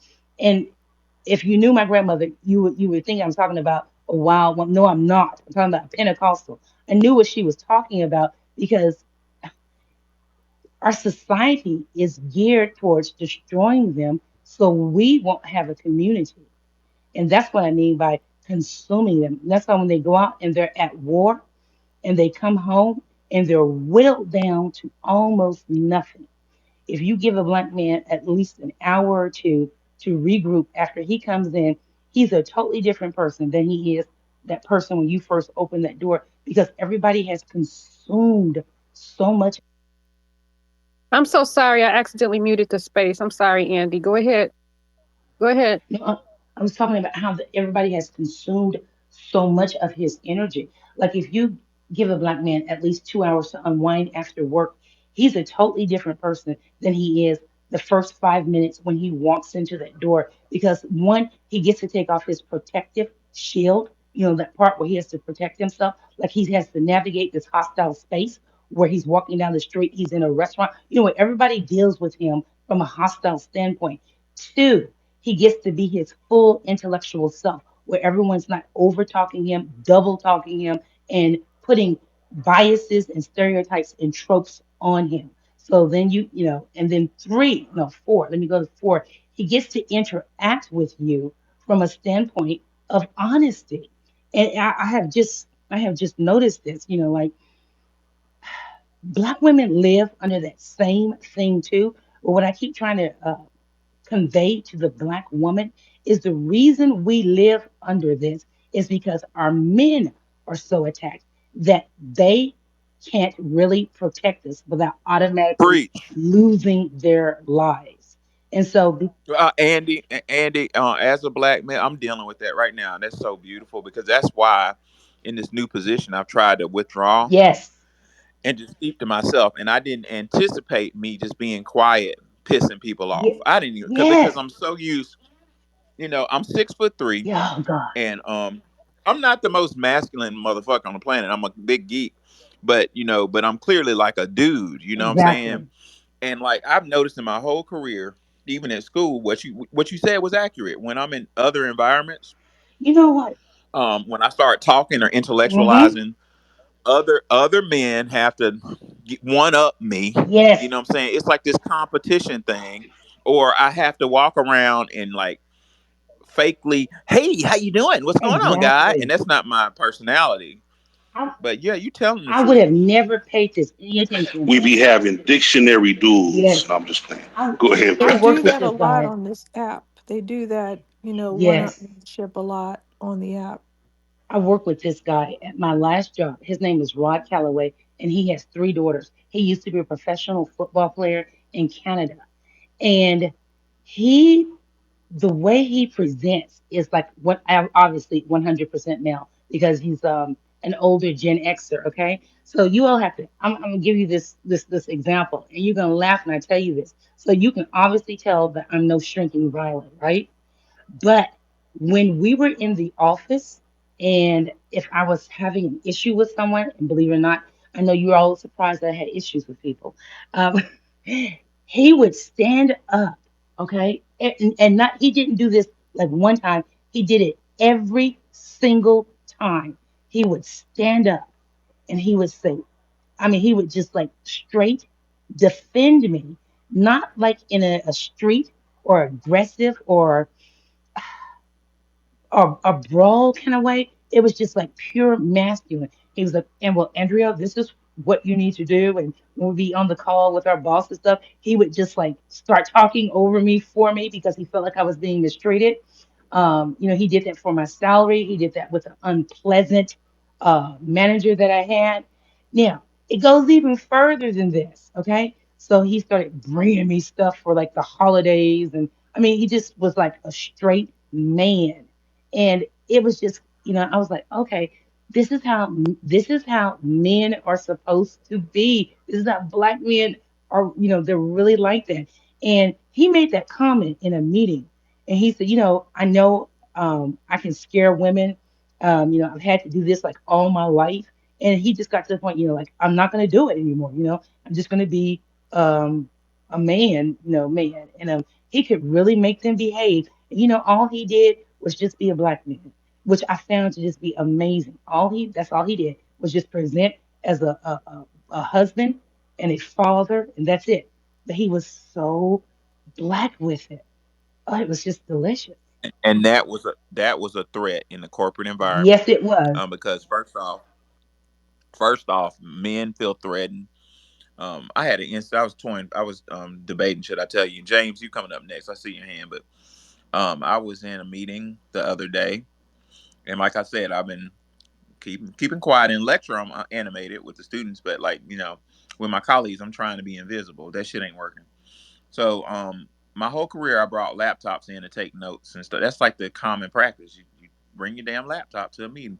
So I'm in a faculty meeting, and my department head um, starts talking about how the students get on their phones while he's in lecture, and it's so disrespectful, and the students are typing while he's in lecture, and it's so disrespectful. I'm like, I'm just trying to be invisible. And he said, and y'all are doing it. How are you going to ask your students to put away their damn phones and their damn computers if you're doing it to me? And that went in one ear and one out. I didn't know what the fuck he was talking about. And then all of a sudden he said, put it away. And then he said, I said, put that shit up now. And I stopped and I said, hold on one second. Were you referring to me? Stand on business. Yeah, no, the shit hit me. It was like, my brain, you know how you hear some shit and you're like, hold the fuck up. Did you just say that shit to me in front of everybody? But I said, man, were you referring to me? And then he got scared. Well, no. I said, well, I'm the only one here with my laptop open. And I said, furthermore, when were you gonna tell me? Why didn't you tell me that before I walked in the meet? But anyway, all of a sudden, all the females are like my friend now. You know what I'm saying? And I get kind of wrote up um yesterday by by the provost. It's the politics of just being a dude. Like, it's so hard being a black dude. Like, it's almost like you in trouble. No matter what the fuck you do, you're in trouble. Are you at a I think my dad. Are you at a liberal college? No, I'm in a university now in Georgia, Okay, and because man, I was gonna say that I that miss makes my sense. Because yeah, they ooh, I miss my little historically black college, man. Because these politics is. I try my best to be invisible, man. But anyway. James, what you got, No, bro? Mr. Professor, no, you keep that same battery in your back, my brother. You keep that same battery in your back. Don't you give up on it. I don't give a damn how many white people or whoever, even the Boule class. I don't care who it is, brother. You keep that same energy and you let them know you standing on business. Because this is about our lineage. It's not about no one else. We're the only group of people in this country that hasn't received our restitution due to the injustices of these corrupt politicians and the descendants of them. That's where we're standing on. That's what we're fighting for. They don't want to they don't want to see a brother, an intellectual brother like yourself up there speaking on business. They don't want to see that because you know what? That lets them know that they're obsolete.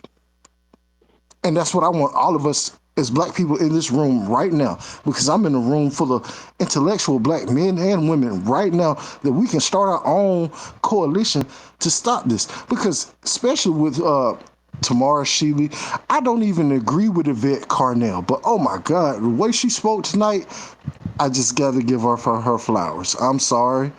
You can check my paperwork. No, that's I'm FB. okay. What happened? Yeah, Lord help us when Yvette Carnell is speaking on our behalf. And Well, speaking, can you tell us speaking where so we'll know?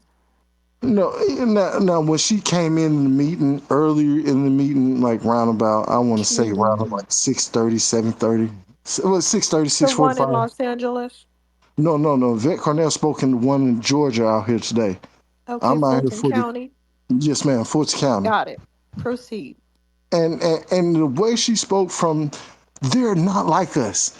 Kendrick Lamar didn't write a song because he's just writing a song to diss Drake. Kendrick Lamar is actually listening to us. That type. You and she spoke because the immigrants that came here in 1964, that's when they started trying to interlope us all together. This one black Negro. No, we're not this one black Negro. And she spoke on saying that that is disingenuous for a task force to want to allow that to come in and take part of what they had nothing to be a part of. That's the only reason why I agree with Are her on they that. fighting for uh reparations based on being brown again? No, no, well, no, no, They were no. not. They know that it should be lineage based. Yes, that's exactly Got it. what we were. That's exactly what we was advocating for. Lineage-based reparations only. Everyone in that Zoom meeting, everyone that was even speaking in the meeting, we all agreed to lineage-based reparations due to what we saw out here in California, Thank you. specifically because we're all watching. We're all watching. Wani, Nikki the God, Professor. We all revere you people because y'all out here are doing the real work that we can go back and do our real legitimate research on and not question it because it comes from some white think tank. And I know Tariq Nasheed did a space last night, but he spoke on what we need to do. That's exactly what we need to do. We need to get offside this line because we can't do what we really need to do due to all these Re- shifts. Real talk, we need to get together, and I might have to spearhead this. I've been trying to for years, for the last couple of years, try to up our black. When I did that study on COVID, I realized we need black physicians. But you know what? We really do need a black class of lawyers who have that Johnny Cochran spirit. We need to start mentoring kids. And law school is only 3 years. I mean, we need to start mentoring children to become civil rights attorneys because that, like Wani said earlier, the lawsuits coming. I mean, there Okay, it's now issues this left and right. this is the part where righteous anger. I hope she's still here when she made that comment about focusing on the children. Everybody always wants to focus on the children, and I know you, Professor Alon, love the children so much. I'm more interested in the adults because we have all our teeth and our prefrontal cortex lobes are already developed. So I want to talk to us old people. It's enough of us um, to support everything that we need to support. And this is why I say we need to be politically agnostic, but lineage diehards, ride or die. So everybody knows that I'm a diehard ADOS person, right? Yeah, let me come out so everybody will know this. It doesn't make any difference because I'm on this call with Black Americans. I'm on this call with my lineage. I'm on this call with my cousins, my sisters, my brothers, my people, so to speak. This is a think tank. And when you see people who invest their time and their effort to educate us, we have to come out and we have to support each other. Whether you agree with me on every I and cross every T, that's not the issue.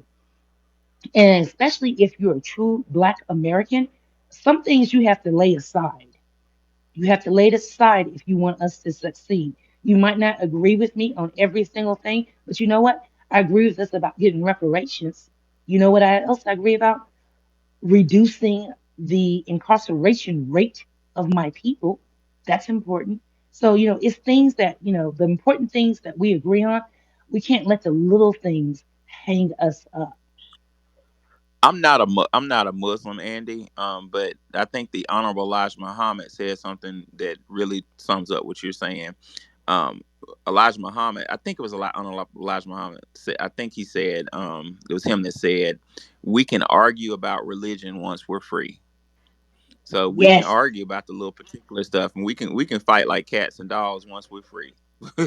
Yeah, I mean, I just put my positions aside when people are working on projects and I don't particularly like the way they're doing it. I don't say anything, just, I just try to support from behind and I had provide. 5 people call me in one week and ask me to do stuff for them. I'm serious. From all these different groups, they all DM'd me. They said, "Hey, Andrea, will you write something for us? Hey, Andrea, will you work on this for me? Hey, Andrea, will you do this?" And you know what I did?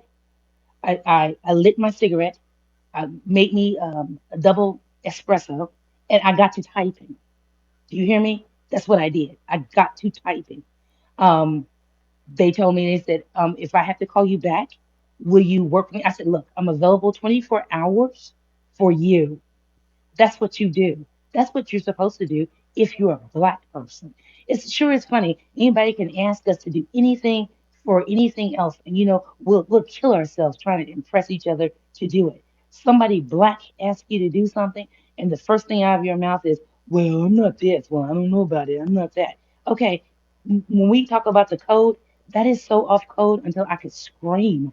We've got to start helping each other, and it's too much talent, it is too much knowledge within our different bases to not help each other. And you know what stops that from happening, Miss Andy? Ego. That's Yes, I bottom know. line what it is. Ego, and everybody want to be the HNIC.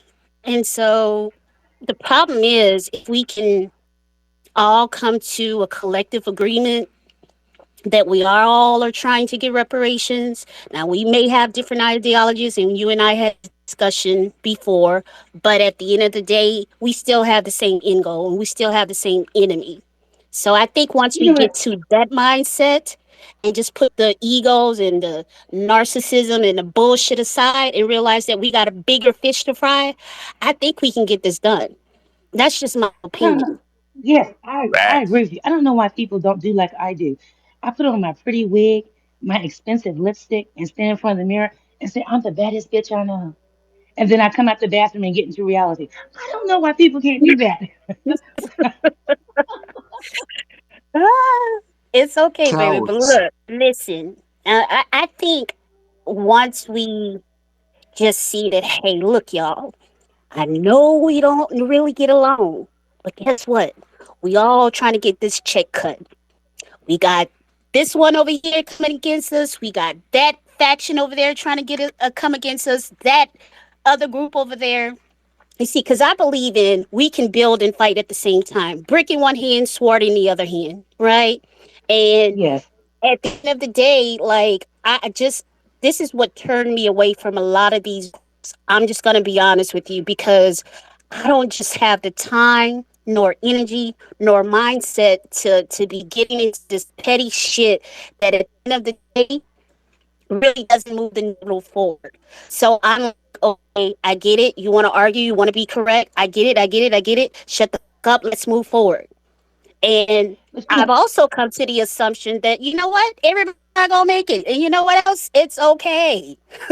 It's okay. They're gonna arrive when they arrive. They're gonna catch the late train, okay? And if not, the ass will just stay back there. It's okay. Because at the end of the day, those who meant to be on the front line fighting, they're gonna do the work no matter who's fighting, right? And those who just want to just make a name for themselves and just want to be ego driven. I mean, we see it, right? We see it right now. We see it happen. We see who's really about the business and the work and who's not. So it's just for me, I'm just on the side of, look, let's get the shit done. Time is money. I'm an architect, okay? Timing is money, okay? Let's get this shit done. Timing is fucking money. And right now, you're And wasting time, and I need you to hurry up because I need to meet this quote. So move the fuck out of the way if you're not going to get the job done, and let somebody get in that's really going to do the work and not give a damn about the chatter. So that's where I am with it. preach. And I'm on a recorded space. I'm gonna offer my I give y'all a couple hours pro bono if y'all want me to. I'm licensed with Tennessee Supreme Court, so if y'all want me to you're just a write, person I want to talk mediate a to. contract, Let me ask you something. yeah, Have, I got you covered. have you ever thought I will about try to putting mediate together a um, the tenets of Johnny Cochran's case? Has anyone ever actually looked at the work that he would? That's a great are idea. are you talking That about is a his which great case? idea. I have heard people speaking about it, but never followed through on it. Yep, I was wondering if somebody could like get their hands on some of that information because I was going to say, Professor Allen, I will be your You talking about resource. his reparations case? Yes, I would like to. I would like. I Wow, would like to. I'm surprised y'all know about that. Everybody knows about it. We're black. Um, Well, no, well, I heard about it. Well, I'm interrupting you. Go ahead and finish your thought. I would like to get see if anybody can get their hands on it. Let's start looking at that from a examining that from a legal aspect, and maybe even doing a whole space on it. Let's really dissect that. This is the see. This is our think tank. This is what we have to start doing. I just like I'm a behind the scene woman. So sometimes you got to do some of this stuff got to be done behind the scenes without respectfully. Preach. I Exactly. agree 1000%. I'm more of a butterfly on the wall. I sit and I observe. I'm more of a behind the scene person, you see, because I don't need the acknowledgement, right? I don't need to be in the forefront. I don't need to be the person in charge. Look, put me on the finance side where I can throw some money at your ass to shut your ass up, okay, for this movement. Oh, you need this done. You need this written. Okay, fine. Let's do that. I don't have time for all of the ego nonsense. And so, like you, Nikki, I don't mind being in a. To be honest with you, it's less chaotic. you like Well, there's Hey, some things about me. There's some things about me that are on the forefront, but then when it comes to planning and strategizing, I try to do that in the background because we have a lot of people who see what we're trying to do with reparations and they hate us already. So they just, I just think it's a good idea. sabotage. Yeah, be on 1,000. Yeah, Yeah, people sabotage. yeah, Klein. Not just. Yeah, I mean, Yeah. you got the agent provocateurs. You have the saboteurs. You have the people who, to be honest with you, have no intent on moving forward. They could care less about this reparation. They just want to be a part of the movement and create drama and just bullshit. That's just ultimately their goal and their lot in life. That's what it is. And once we recognize that, we can move accordingly. Let's sway to the left. All right, we see you. Peace and keep it pushing. yeah. So yeah, I hear you. But one of my talents is coming to settling deals. So if you want some power players to meet me in a room and I mediate a decision and come to a conclusion, I'm trying yeah. to Right now, I'm still a member I'm trying to of see how Tennessee you can Supreme Court. get this lawsuit going on us suing the United States government on behalf of reparations. Now that's something we can talk about. Can we get We're that not going? we're not to that stage yet. Well, we are, but No, no, we're no. I'm not doing saying we're other at that stuff. stage, but I'm saying like as We're far as doing looking at we're the definitely options. we're definitely suing other groups, and one of the people in our group that comes in the rooms is working on it. Oh, Yeah, really? Yeah, there's Don's several working on things it. yeah, going on at one time. yeah. We got a Well, lot of things going on. To be honest, my talents are in mediation. So I look for I look for issues, and I come to a conclusion. Like make people come to an agreement. So y'all said that certain personalities are have bumping heads. What I do is meet with them and use my particular talents to make them come to a work things out, draft a contract to where they come to a conclusion. That's Professor, what I do. not to, can I just jump in for a second? I talked to this Come on, bro. lady and she said she worked with Johnny Cochran. It was on here, matter of fact. I have to go through my repost and stuff and I find it. She said she had some of the notes because she was on the case with him. But I asked her like, so what are you doing with it? I forgot what she said, but I'm gonna get in the shower and in 10 minutes I'm gonna try to find it for y'all. I was You keep your. I'll shut up. Never mind. I'm making a joke. I'm I sorry. love my mind had went straight to okay. Because he keep his papers in the bathroom. He said he can go in the shower and get his stuff. He must keep his Listen, papers in there. What's listen. happening? I was studying in Washington D.C. and I met a barrister, as a black lady. I was in T-Mobile getting a BlackBerry. That's how long ago this was. And I met Wow. this lady. She was a that's a long time. She's a lawyer, a barrister, and we were talking. Just shooting the breeze. And she brought up Johnny Cochran had just died, and she brought up some inside game on him. She told me way back then. She said, "Yeah, he was working on the reparations claim." And he had that little Bluetooth thing back. You remember that little earpiece people used to wear back in the day?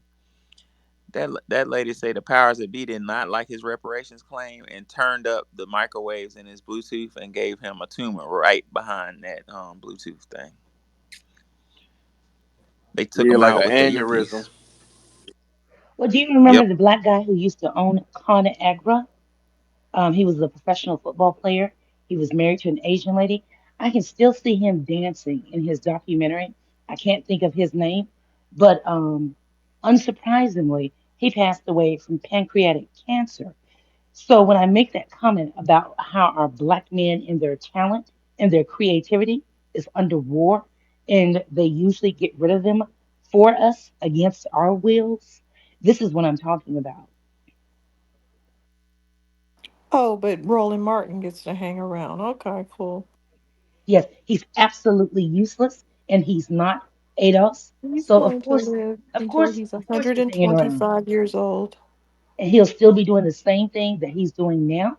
But we'll already have our reparations by then, and he'll be telling us how we begged the government to give us Hmm. reparations. But you And know that we what we'll all be doing, bought Jordans and that we're and all prostitutes and hoochie but you mamas. But you know what we'll be doing? We'll be sitting in our centers of excellence, studying the likes of Roland Martins, learning how to teach our kids not to ever ally with those people again. And his ass don't even qualify. See, that's the shit that burns my Out of last love. nerve. It's like, dude, you don't even qualify. Like, have several seats, like Superdome size. Go sit your ass down somewhere because you don't even qualify, but yet you feel the need or the privilege to speak up on it. Like, shut up. Now, Seriously. did you know that CARICOM has allied with about 54 African states for reparations? So when these other groups are on this app telling you that we're begging and all this is what is taking place between them now. They've allied with I think it's like 54 or either 57 African nations for reparations from Europe and other neighboring countries. So they're all lying. We're spearheading this charge, and they're following after Yes. us. But what they're Yes. Kufu Addo, the president of Ghana, is trying to file reparations claim. and that I'm like, this man, is why I keep bringing this he up better be filing it against Europe, about them against England. trying to denationalize us and link us with Africa because you have Pan Africanists in the United States who are actively working to link our reparations claim with Africa. Now, if they do that, that means we won't get reparations, and the United States will pay reparations to Africa, creating a trade alliance versus us being individually compensated. This is the evil of Africans. This is the evil of the West Indians and the Caribbeans. They're actually actively trying to sabotage us for Correct. international gain. And I'm supposed to like them? They're not stopping themselves. They're not policing themselves. They're not making a spectacle. They know how to open their damn mouths all over the place to claim hip hop and other things that they have nothing to do with. But they're not making a spectacle and saying, hey, leave them alone. I never see anyone doing. I never see all these nice white people saying, hey, leave them alone. Of course they deserve reparation. Never. All I see is their little attack dogs, little hats, and Hispanics coming at my neck. That's all I see. I do not see these great white people, and I do not see these people, Pan Africanists or others, saying, stop bothering them. They're doing what we're doing, trying to do their business, trying to get reparations. Don't you want them to succeed so you can do a blueprint like you blueprinted everything else and copied everything else? These people are shooting themselves in the foot. Where do they think our attitude is going to go? Where do they think it's going to go when 40 million people find out that these little dingleberries hanging off of this country have tried to sabotage us? Where do they think this is going to go? Have they thought, do they think ahead, or do they have little brains that don't think ahead? They just want an instant gratification of sticking it to us. Where do you think this is going to lead down the line? Well, not enough of us, like I said, are viciously making them pay for the defection. You know, you still have a lot of black people within our community. These bastards are comfortable sabotaging us and coming back in our midst. You let me get my hands on Ron Yeah. Williams. You let me see him anywhere within a 5 mile radius of me. And you're going to see me on the news. You know why? I'm going to read him for filth. And if he makes a move, I'm going to attack an old man. You heard me. These, Well, these people are well, evil. we're not We're gonna not be allowed to be violent. Hold violent on on. the app. Whoa now. Whoa now. You know, the First Amendment does have restrictions. It's freedom of speech, but you know, be careful about them Well, let me use because I another know word. you wouldn't Let me use care. another word instead of attack. I'm going to hug him violently. Give him a hug. Yeah,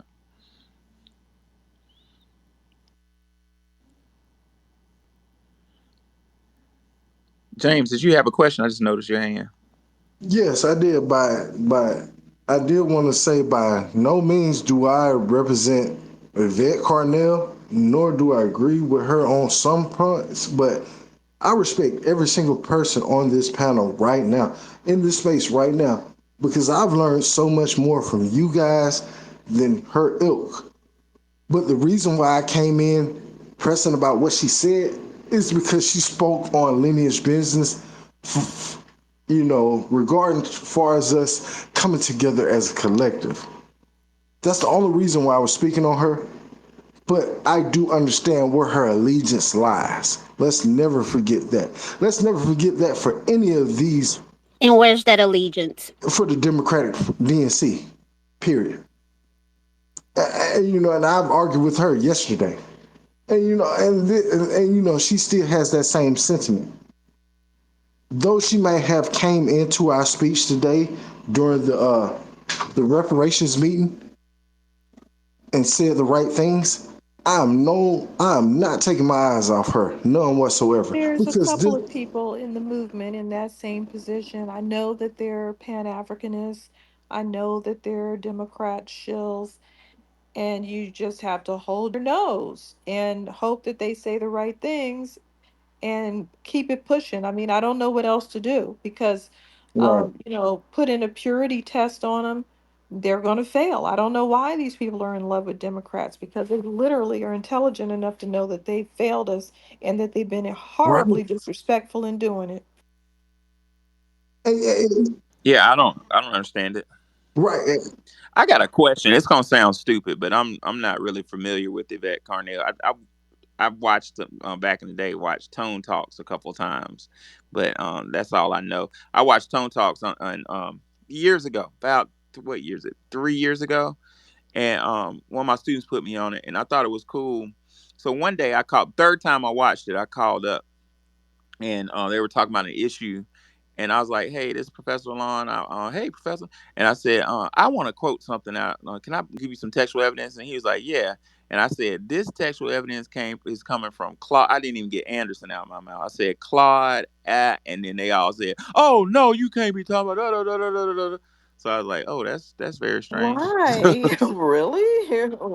Don't think they get along with Claude. I don't know either. You tell me. Yeah, I don't. that's been a little bit of an issue there. Yeah, there's so this space can turn into that, but yeah, there's some.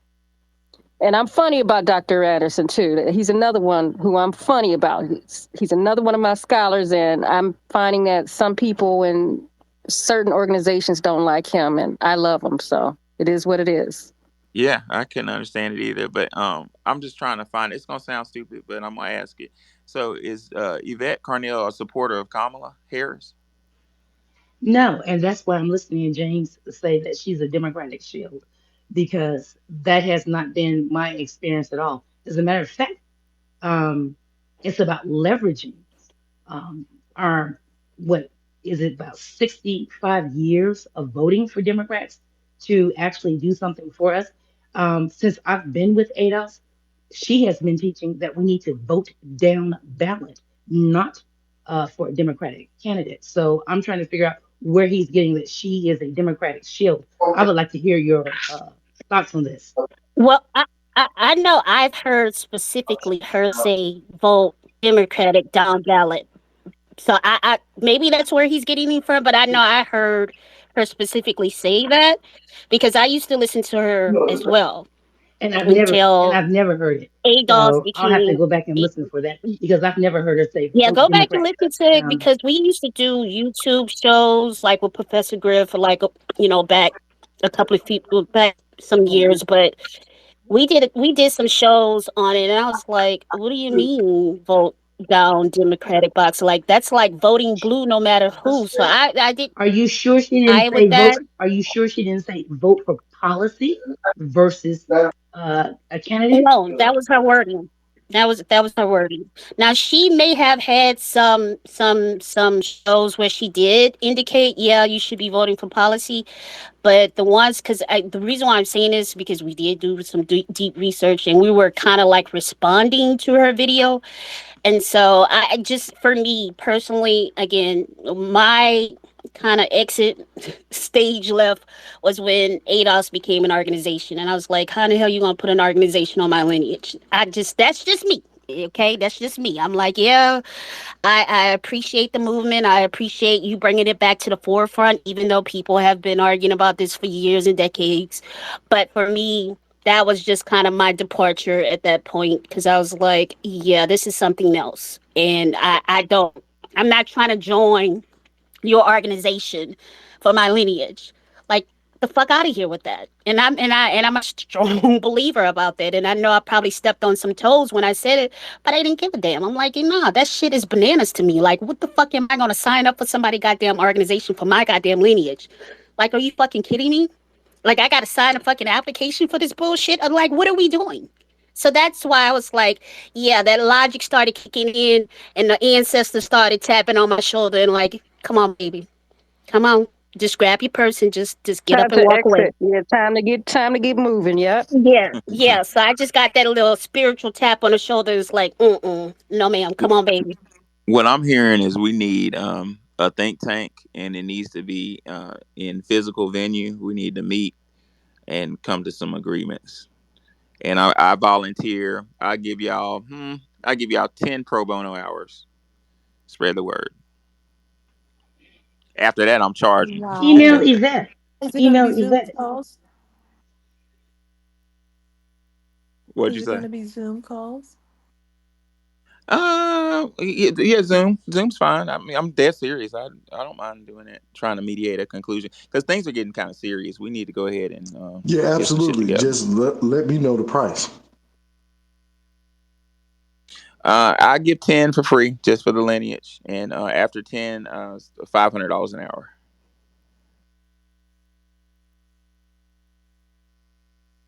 And this is for like a meeting of the minds where we just come together collectively. Are you trying to bury the hatchet? Like, what are we doing in this? No, strictly business. The way I do it, with personalities that clash, is I meet with team A, find out their needs and wants, and then meet with team B, find out their needs and wants, and try to find a common thread, draft some contracts, and come to an agreement. Now, let me be messy and play devil's advocate for a minute, okay? Don't get mad at me. Don't kill the messenger. Okay. With obviously there's a split, okay, concerning FA, ADOS, Freedmen, and all these other groups, right? When you have people specifically saying, I don't want to work with them, and they are literally telling you with their whole chest, I'm never going to work with them. I don't want to hear it. This is crazy. I don't believe in their ideology. How are you then, as a mediator, going to bring the collective together and try to mend fences? And Well, let me step in there, Professor Arlen, because see, that's not come true on. either. They're having a meeting in Louisiana, and all people are invited, and it's an opportunity to bury the hatchet. And she said, anyone who wants to pony up to the table to work with ADOS, they're more than welcome to. So Okay, well, I don't know where I Quan is wasn't getting their privy to that, so I'm information. sorry. Okay, and Yeah, just no, like I'm not. I'm yeah, sorry. I told you I stopped listening to her last year. So if this is something new that she put out, kudos for her for taking a big step and saying, I'm going to be the adult in a situation and I'm going to try to mend fences. Kudos for that. Okay. Somebody has at least made the effort. I So, am not, again, I was not privy to whatever she said. I'm just going back because, again, just recently she was on Uncle Luke's space. So, oh no, I don't want to be messy. I was on Uncle Luke's space too, and I'm the one who walked him down from being ignorant. So, but if you're gonna say something, then just try to be relevant about that because that's not the case. It That's is relevant. No, that's relevant. okay. No, it is because she still talks shit about Tyreek. So, Yeah, she still put wait, posts up there can too. I ask a So that's question? relevant. That's updated. Can we? so that Here's the deal, though. Why do we all need to have a meeting of the minds to get along or I whatever? don't know. Just as long as, yeah, because I'm Why are like, we with all due mediating, getting respect, between? That's why I asked the question. That's yeah. why I asked the Wait. Can I be question. heard? Go ahead, Wani. I don't know. People just keep talking. Go ahead, Wani. Okay, so I wanted to say, why are we mediating between FBA and ADOS? That's not the mediation. That's not that. I don't care. I'm not trying to mediate. What? That's not who we're mediating Well, with. no, because she came into the reparations task force in Georgia. She spoke this today, and she came in speaking on the side of Foundation of Black Americans, and that's the whole reason. Okay, That, okay, but that shows what I'm saying. We don't need to mediate between the two groups. We're already going to want to do the same Right. things. We just don't like each other's way of going about it. That's fine. It's just like, whatever. It's like religion. They're going toward God, but they don't like each other's way of going toward God. Okay. So they're in opposition.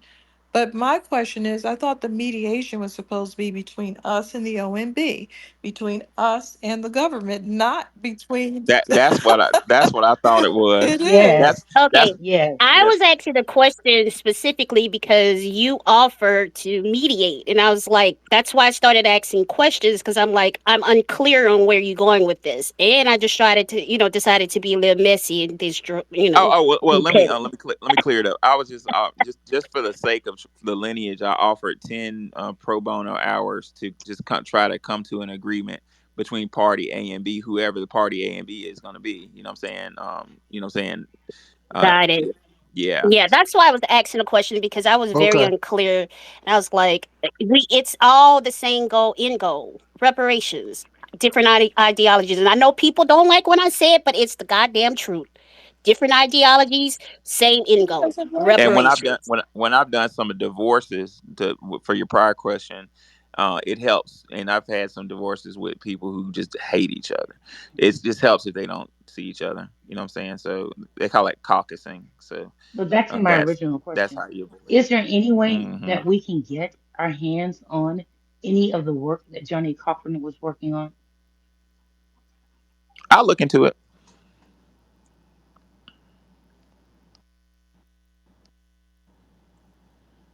Did he file a suit? I don't think so. I was just wondering Okay, if well, it might be a little I was just difficult. wondering If he if his filed it, it's public papers record. But might have been I, put in a library or something like that. I'll take that challenge and look it up tomorrow. If you are new to the stage, and you have not, if you have not spoken yet, raise your hand, and we'll call people based on when they got to the stage and raised their hand. At this point, because there's so many new people on now. I think the most recent person, oh, she dropped down. Okay, so it's going to be Dr. Daria. Oh, Dr. Daria A. Khan. Go ahead. You can come off your mute button. Hi, thank you, Nikki, and thank you on the spot and Professor for hosting this space. I was just giving this a listen, and I honestly don't understand why the FBAs would need to defend the African image. I mean, just for a moment, what is the African image? Are Black people diverse? And, Black Americans diverse? And Africans diverse? Why do we need to put ourselves in a box? Hold on one second. Why do you A have voice a changer. The reason voice? why I have a voice changer is Yeah, because I have received death threats on this app. Yesterday, someone said that they would actually murder me. So I don't feel particularly comfortable on using my real voice as a result. but it's okay for you to listen to our real voices. Okay, yeah. So we're going to say goodbye to I'm you, not doctor. changing for Okay. this person. You have a nice day. We don't have time for this. Okay. You have a good day. Wow.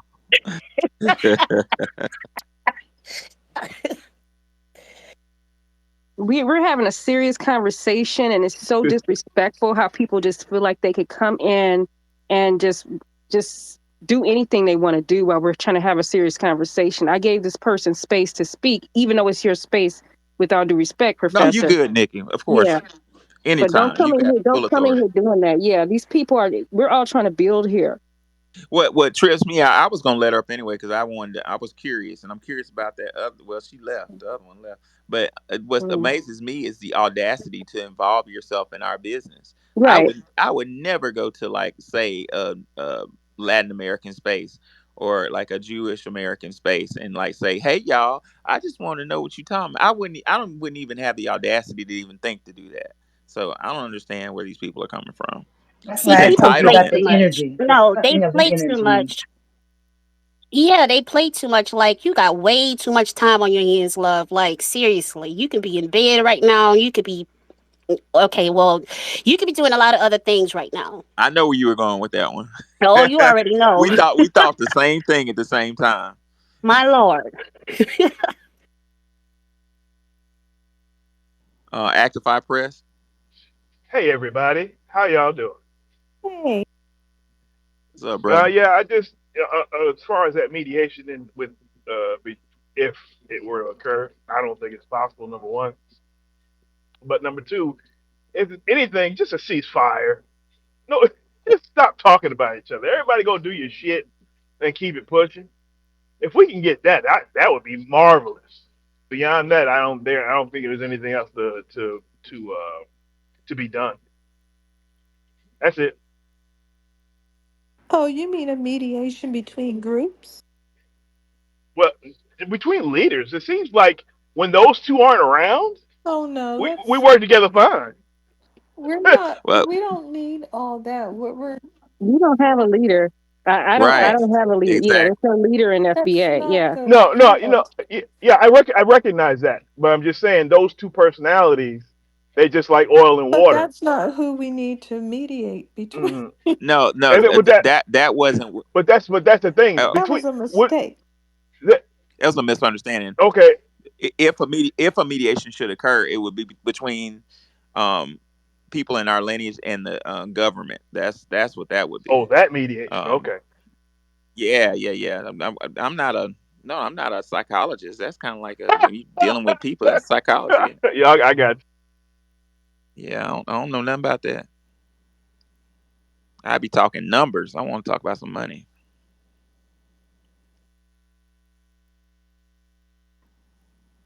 All right, I'm head down. Y'all be good. Thank you, All right, Michael. brother. No, because if you look at it, there's a lot of scorched earth behavior where people get mad and then they want to put up naked pictures of people they were dating and freak all the way out. So we can't get everyone to get along and we can't stop people from jumping out the window and just going totally insane over, different slights or just some people just don't like each other's personalities. So we can't get into that because that's not going to work. That's a waste of time. We're cohesive enough to ignore all that and just proceed with what we're trying to talk about, the business. Right on. That's what. And just for the record, I was concerned offer my services for the business to talk numbers, possible numbers, and try to come to an agreement to get our check. And I still will offer, 10 pro bono hours should that occur Did in the you state of Tennessee. did you know that there's a group of lawyers that are currently working on creating a reparation suit? I don't know who they. I have heard about. Okay. Don told me something like that.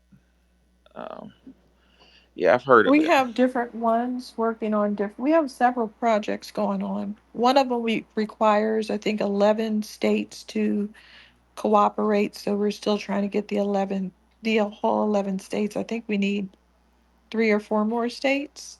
So Are we're you moving behind that along. one? No, I'm just talking to people that are doing it, supporting any way I can. There's a lot of things going on.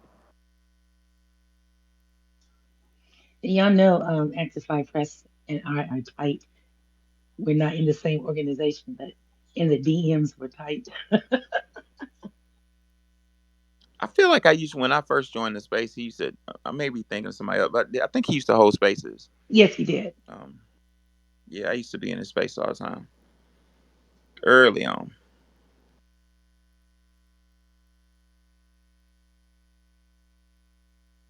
So, in conclusion, do FBAs need to defend the African image? I'm gonna say no. We have our own pressing. We wish the best to you know to them. No hard feelings, but we got our own children to be concerned with. And what is the FBA image? Should y'all want to know, look in the jumbotron. You'll see Dorothy Dandridge. That's a likeness of us. You'll see Duke Ellington. You'll see a bunch of kids during Reconstruction. We range the gamut. But even though we range the gamut with phenotype, there is an uncanny similarity between all of us. Call it spirit.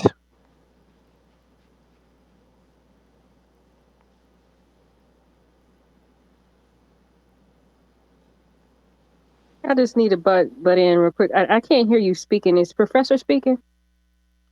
I'm not speaking right now. Can you Yeah, hear me these now? spaces are awesome. That's all. Oh, yeah, y'all the bomb. I've learned so much from y'all.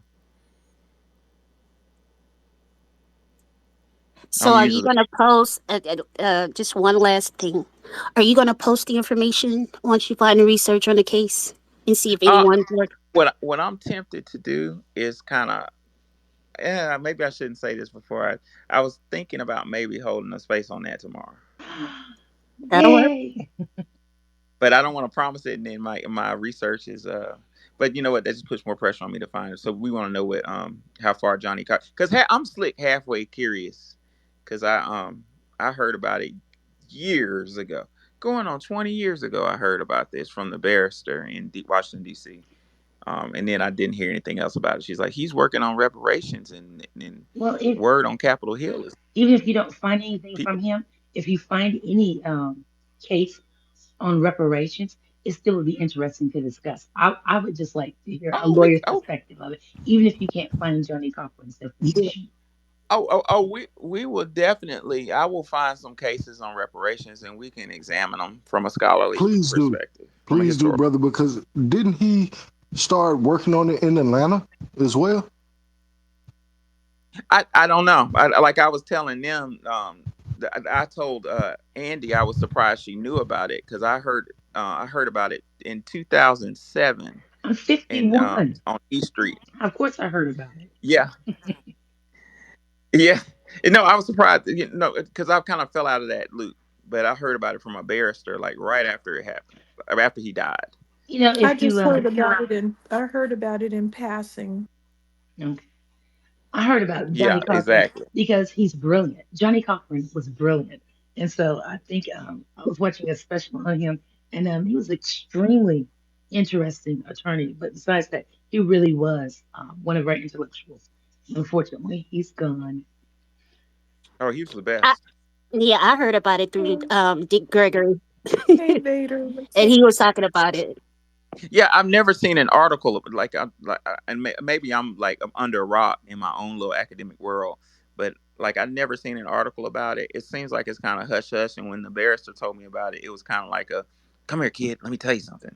You know what I'm saying? They suppressed And she everything about posited. reparations on us. I mean, everything is Okay, suppressed about that part. that actually sounds kind of fun. Sure, reparations. I think of a cool title. I think that's going to be a good one. Hey, Vader, what's up? Hey, I just wanted to contribute a little bit to the topic. In 2006 or so, C-SPAN aired a trial. It was Johnny Cochran's law firm uh, versus they were arguing before the Supreme Court. It was a very racist judge who kept trying to um, find loopholes, suggest that we couldn't do our lineage, suggest that we couldn't trace our roots back. We couldn't trace the harms, that statute of limitations. Like he was slapping down on every level. There were a few attorneys that had arguments. One of them's an actual attorney in L.A. Her name is Barbara Ratcliffe, something like that. I can't remember, but I'll look up some links and I'll send them to you, Wani. Um, but you can search on YouTube.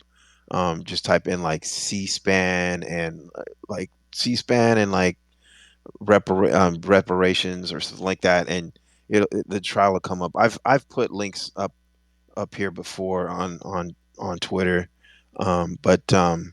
but yeah, that Barbara Ratliff attorney, she wrote a book. Like she was the only sister that was representing the other gentlemen from Johnny Cochran's firm. They sounded white or looked white or whatever. But she has also wrote a book on reparations and stuff.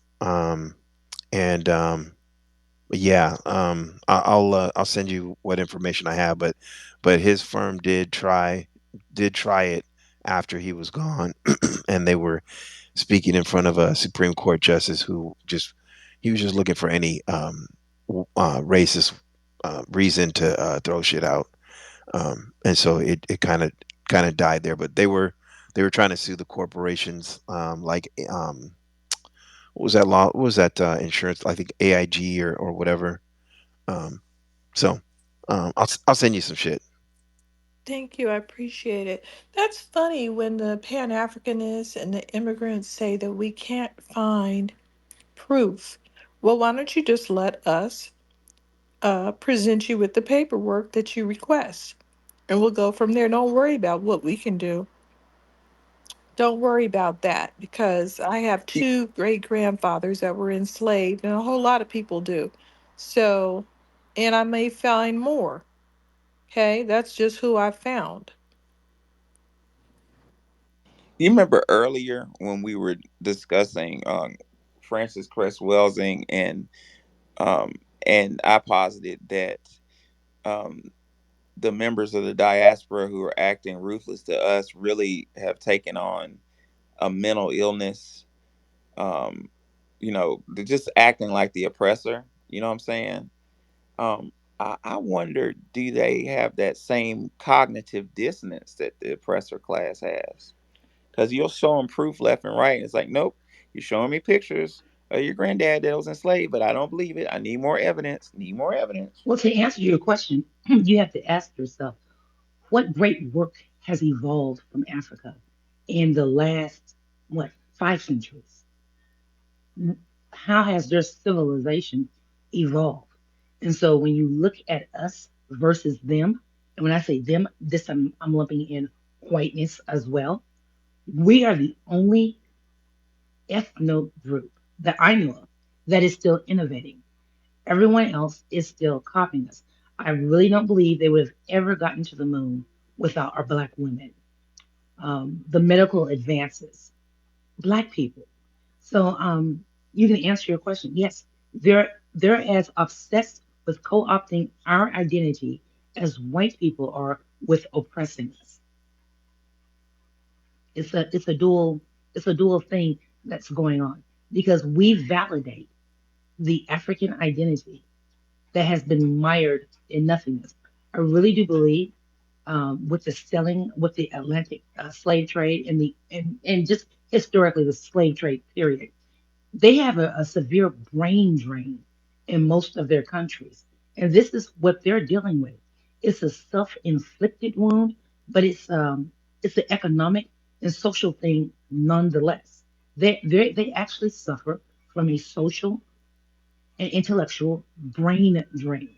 Because anytime you can walk around and normalize burning a person to death and you'll take off their leg and eat it, that's a little bit beyond barbarianism. That's a little bit beyond inhumanity. It's something that has gone on there where they have abdicated their place in heaven, so to speak, you know? So, yeah, they're obsessed with But us. And it is sick. they're trying to tell us that they're shocked and outraged, but we can see that if if I threw somebody on the fire and started eating a leg, I would be completely drug out of the streets and put into a nut house. The whole community would be shocked out of their minds. But this guy has people standing around looking like, where's the barbecue sauce? So that means that there is acceptance in that. Nobody was outraged. They were filming it with their little pink smartphone or dumb phone. I don't know what they have over there. But they were not outraged. That's how we know it. Plus, we can just pull up different news stories and see this happening. They're trying to tell us that this is, not really true and we're just picking out stories. No, each country has an issue with that. South Africa has an issue. East Yes, Africa, I was shocked to find out they had an issue. And of course, yes. West Africa and Central has an issue. I just got through looking at a video of a wealthy lady in Africa. This was a little girl. She was a slave. They have different names for their slaves. And no, I can't pronounce it. It starts with an R-A, but I can't pronounce it. So she had beat the little girl to death. And I guess it was a reporter or just someone from her community. She was showing him where she had taken the little girl and thrown her in the bushes behind her house. And they were calmly discussing this. He was outraged because I believe he belonged to that ethnic group that little girl belonged to, and the lady was just, angrily, talking to him, basically how she wasted her money, how she suffered a household loss, and the she was inconvenienced. This is what she was talking about as she was showing him this African child's body that she had beat to death for no reason. And I'm going to take umbrage with you allying me with those people. You just can't. I'm not going to let you do it, and I'm not going to defend them. I'm not going to defend them ever. But do not say that those are my people. Um, I think history will erase the mystery. So let's look back at 1788. Um, According to Dr. Carol Snyder, She says many Negroes ... have asserted that they have traveled during the revolution. This is in Africa, by the way. They have traveled during the revolution of several moons. That really means months. Before they have reached the places where they were purchased by black traders. So black people was, I mean, African people were buying the slaves, the stolen slaves, mind you, from them sweet people, them tree people, and the Twa, and from these little villages in the middle of nowhere that never hurt anybody. So they're buying. They were purchased by black traders. That means African in her terms. At these fairs, which were held at uncertain periods, but generally every 6 weeks. Every 6 weeks, they just selling people. That's all. Several thousands are frequently exposed to sale that have been collected from all parts of the country for a very considerable distance around. Free Africans as a group by no means objected. Enslavement did not offend their moral sense. That's what you're looking at now. That same attitude of, hey, we stealing people, stealing children from all across Africa. And by the way, let's throw a fair. Let's sell them at a fair. Have a Ferris wheel, some hot dogs, some stolen children. Just the usual. Um, and nobody had a problem with it. Oh yeah, they selling kids. Get some cotton candy. Buy a child. Sell a child to the Portuguese. That was normal to these people. But it's still happening now. That's what I'm saying. It's history Yeah, erasing the mystery.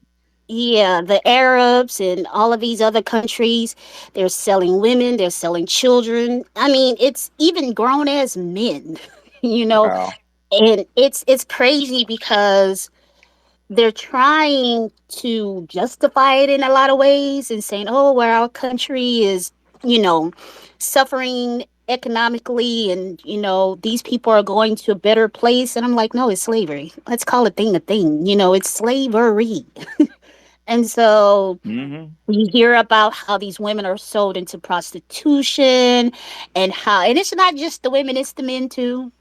So it's some bizarre behavior on that continent, but yet they try to call us out on some shit, and I'm like, well, wait, so you just gonna forget about all the shit that's going on currently in your country right now, so we just gonna overlook that? Okay, got it, tenfold. So Yeah. it's crazy because, again, when they come over here, they point their fingers and try to get on this whole pedestal, like, oh, we highbrow and we better than y'all. We doing. I'm like, get the fuck out of here with that. Like, seriously, I can point out just on reports today from BBC News, okay, and showing like just the debauchery that's going on in your country. So you have no room at all, sir, ma'am, to say anything about our culture at all. You remember that Olympic Facts. athlete? She was so beautiful and got into an argument with her boyfriend, and he set her on fire. She died of her wounds today. Wow. That's common for them. They have those emotional outbursts. Like I said, they are introducing activities that Black Americans really don't get into. We usually don't have these um, situations where we get so mad at our spouse that they have to be killed. We just don't have a high incidence of that. People just take a different attitude, like, oh, I'll just get somebody else. I don't know what their problem is, but we're going to see someone eating a leg right on the street. We are going to see that. They've already addressed it. They've already addressed the issue of human sacrifice that they're doing over in the UK, throwing little boys out in the street when they get the body part that they want off of them. They're already addressing it. It won't be long before it's here. They've already got rodents in the grocery store in New York. So they're trying to slowly get us into these things, and just repackage it and call it koi. What's it? It's called CUY. They're just repackaging rats or whatever, rodents, and throwing it up in there. Oh, well, the people in Peru eat that, so it's just going to sit next to your beef. So whatever. We'll see how it turns out. Thank you, Joe Biden. Thank you, Kamala Harris. Yeah. Oh. Girl, look, I've been windmilling in these comments all day, regarding this damn election, and I'm about ready to delete the whole damn post. Um, because you know me, I don't like to be in this, drama and stuff. But people have lost their forever goddamn mind with this Totally. election, and I'm so tired of it. I'm so over it, and I'm like, just vote for whoever the fuck you want to vote for, and just shut the fuck up. Like seriously, and I apologize for cussing so much, but honestly, I'm just to the point now where I'm just literally over it. And these people refuse to see the obvious, and they trying to like browbeat and shame us and all this other nonsense. And I'm like, you know what? Go ahead. Do you, baby. Do your thing. And the justification of it all is it's bananas to me. I'm like, how are you justifying this shit? Like you are seriously mad because we want tangibles. Like, are we really having this discussion right now? Oh, but the Republicans are racist and the Republicans never did. No, they both are in the same boat, okay? We can say that about both parties. So what are you saying? So it's just it's a headache, and I'm kind of over it at this point. I'm just like, come on, November. Like hurry up so we can kind of get this shit over with and people can go back into their respective corners and go about their business Yeah, because these people have lost it. but I hope our people don't give up. I hope our people do not vote for Kamala. I mean, I'm really hoping our people toe the line because I got to thinking about this. It's got to be enough of us to upset the count, especially in predominantly black areas. When I say black, I'm just talking about my people. It has to be enough of us to hold the line. I know what you're saying, Quan, about getting upset about being villainized. Y'all have no idea. If they told me that the Republicans would burn every other house down, I still would not vote for Kamala. And the main reason that I would not vote for her, if for no other reason, and I know you're going to say, but God, Andrea, you can't be this bad. Yes, I am. If she had never claimed to be a black woman, I would still not vote for her. But the are ethnonym. I'm, do you know how offensive that is to me? That she would, Yes, okay, ma'am. that's so offensive to me. I could hurl myself off a cliff in anger. Stop claiming to be me. I can't stand that anymore. And so I would never vote for her. I would never vote for anybody ever again who claimed to be me. I just can't do it.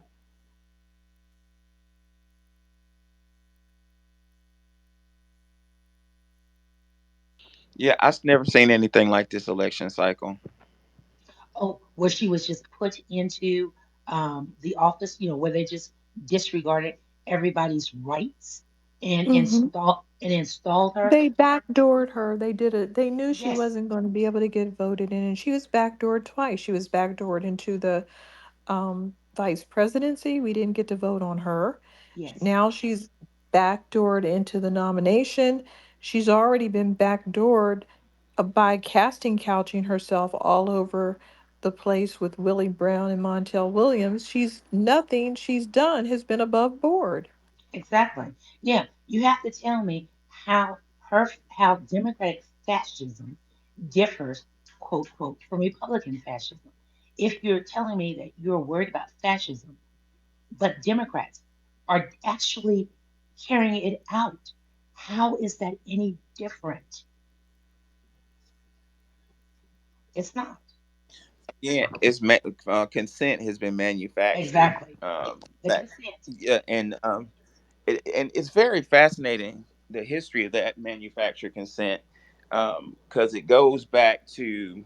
I said this a couple spaces ago, but it goes back to the Reconstruction. So, in short, during Reconstruction, our ancestors voted, got Andrew Johnson's Dixiecrat ass out of the office because he was screwing us over and replaced him with a Republican alcoholic named Ulysses S. Grant.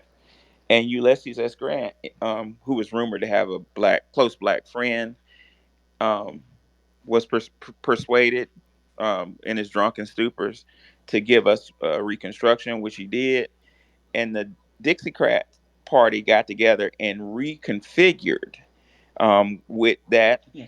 psychological game to get us to vote for him. And they long story short, they used Woodrow Wilson was voted in office. I'm looking for y'all some evidence. Woodrow came into office with that same rhetoric of "I love the black people." Let me say exactly what this fool said. Woodrow Wilson was evil, man. Um, our brother Tariq said something a couple spaces ago. He said, "I would rather have somebody that I know is racist than somebody who's pretending to love us." When he said that, I was thinking about Woodrow Wilson because Woodrow Wilson had a whole lot to say about how you're gonna help the black man and black woman. Hold on, maybe presidents. Wilson. I'm looking for it right now. Presidents. There it is, 143. So in Dr. Claude Anderson's Dirty Little Secrets book, page 143, he has an article that says Woodrow Wilson deceives black voters. So, according to Dr. Anderson, he said Woodrow Wilson needed the black vote to win the presidential election in 1912. In a formal statement to blacks, Woodrow said he wished to see justice done for the colored people in every manner, and not just mere begrudging justice, but justice with liberality and cordial good feelings. Wilson further stated, "I want to assure the Negroes that should I become president of the United States, they may count on me for absolute fair dealing, for everything by which I could assist in advancing the interests of their race in this United States." With such a public pronouncement, black leadership abandoned the Republican Party and rushed down to support Wilson. W. Du Bois was one of the first. So here you go. Here goes that uh, the meritorious manumission class Andy was talking about a couple spaces ago.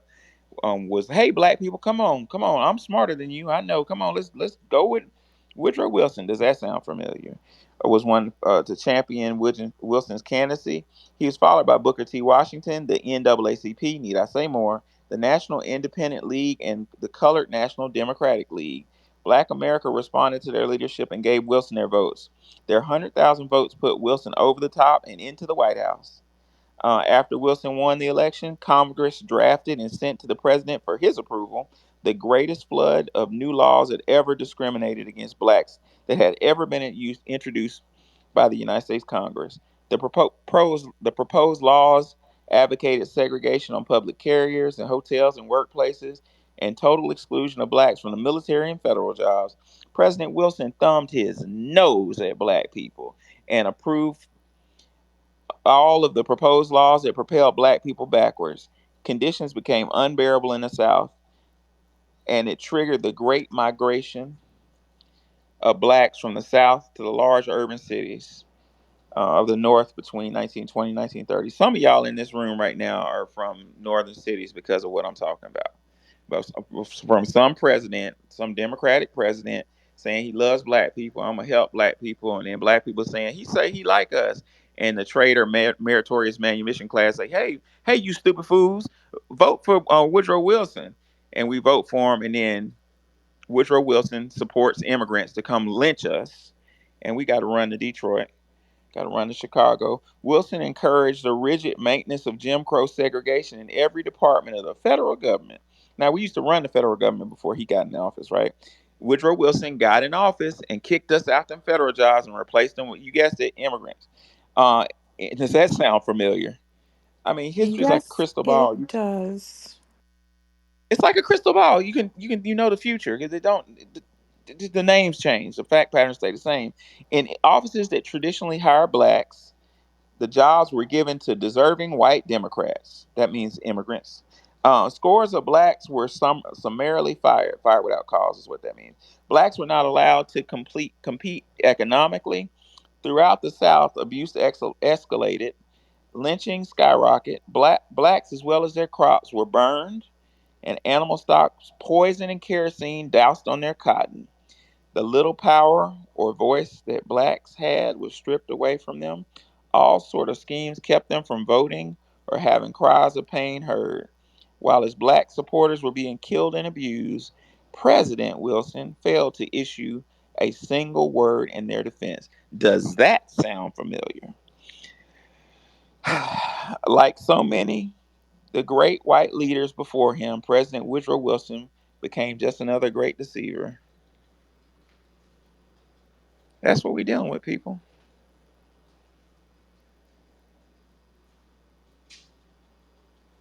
Any last words before I close the space? Thanks for the room. Very nice, very Oh yeah. informative. Oh yeah. Thank you for coming. I learned more from y'all than y'all learned from me. Thank you for the room. It Well, was wonderful. oh, no doubt, Andy. Um, Thank you for your inspiration. You really gave some nice tactics, and I'm gonna bring a notepad to my next room. So we'll be doing this tomorrow, same place, same time. And until then, y'all have a good Before night. we Good go, night. All right. Good night. Love y'all. love you too. Love Bye y'all. bye. Peace out.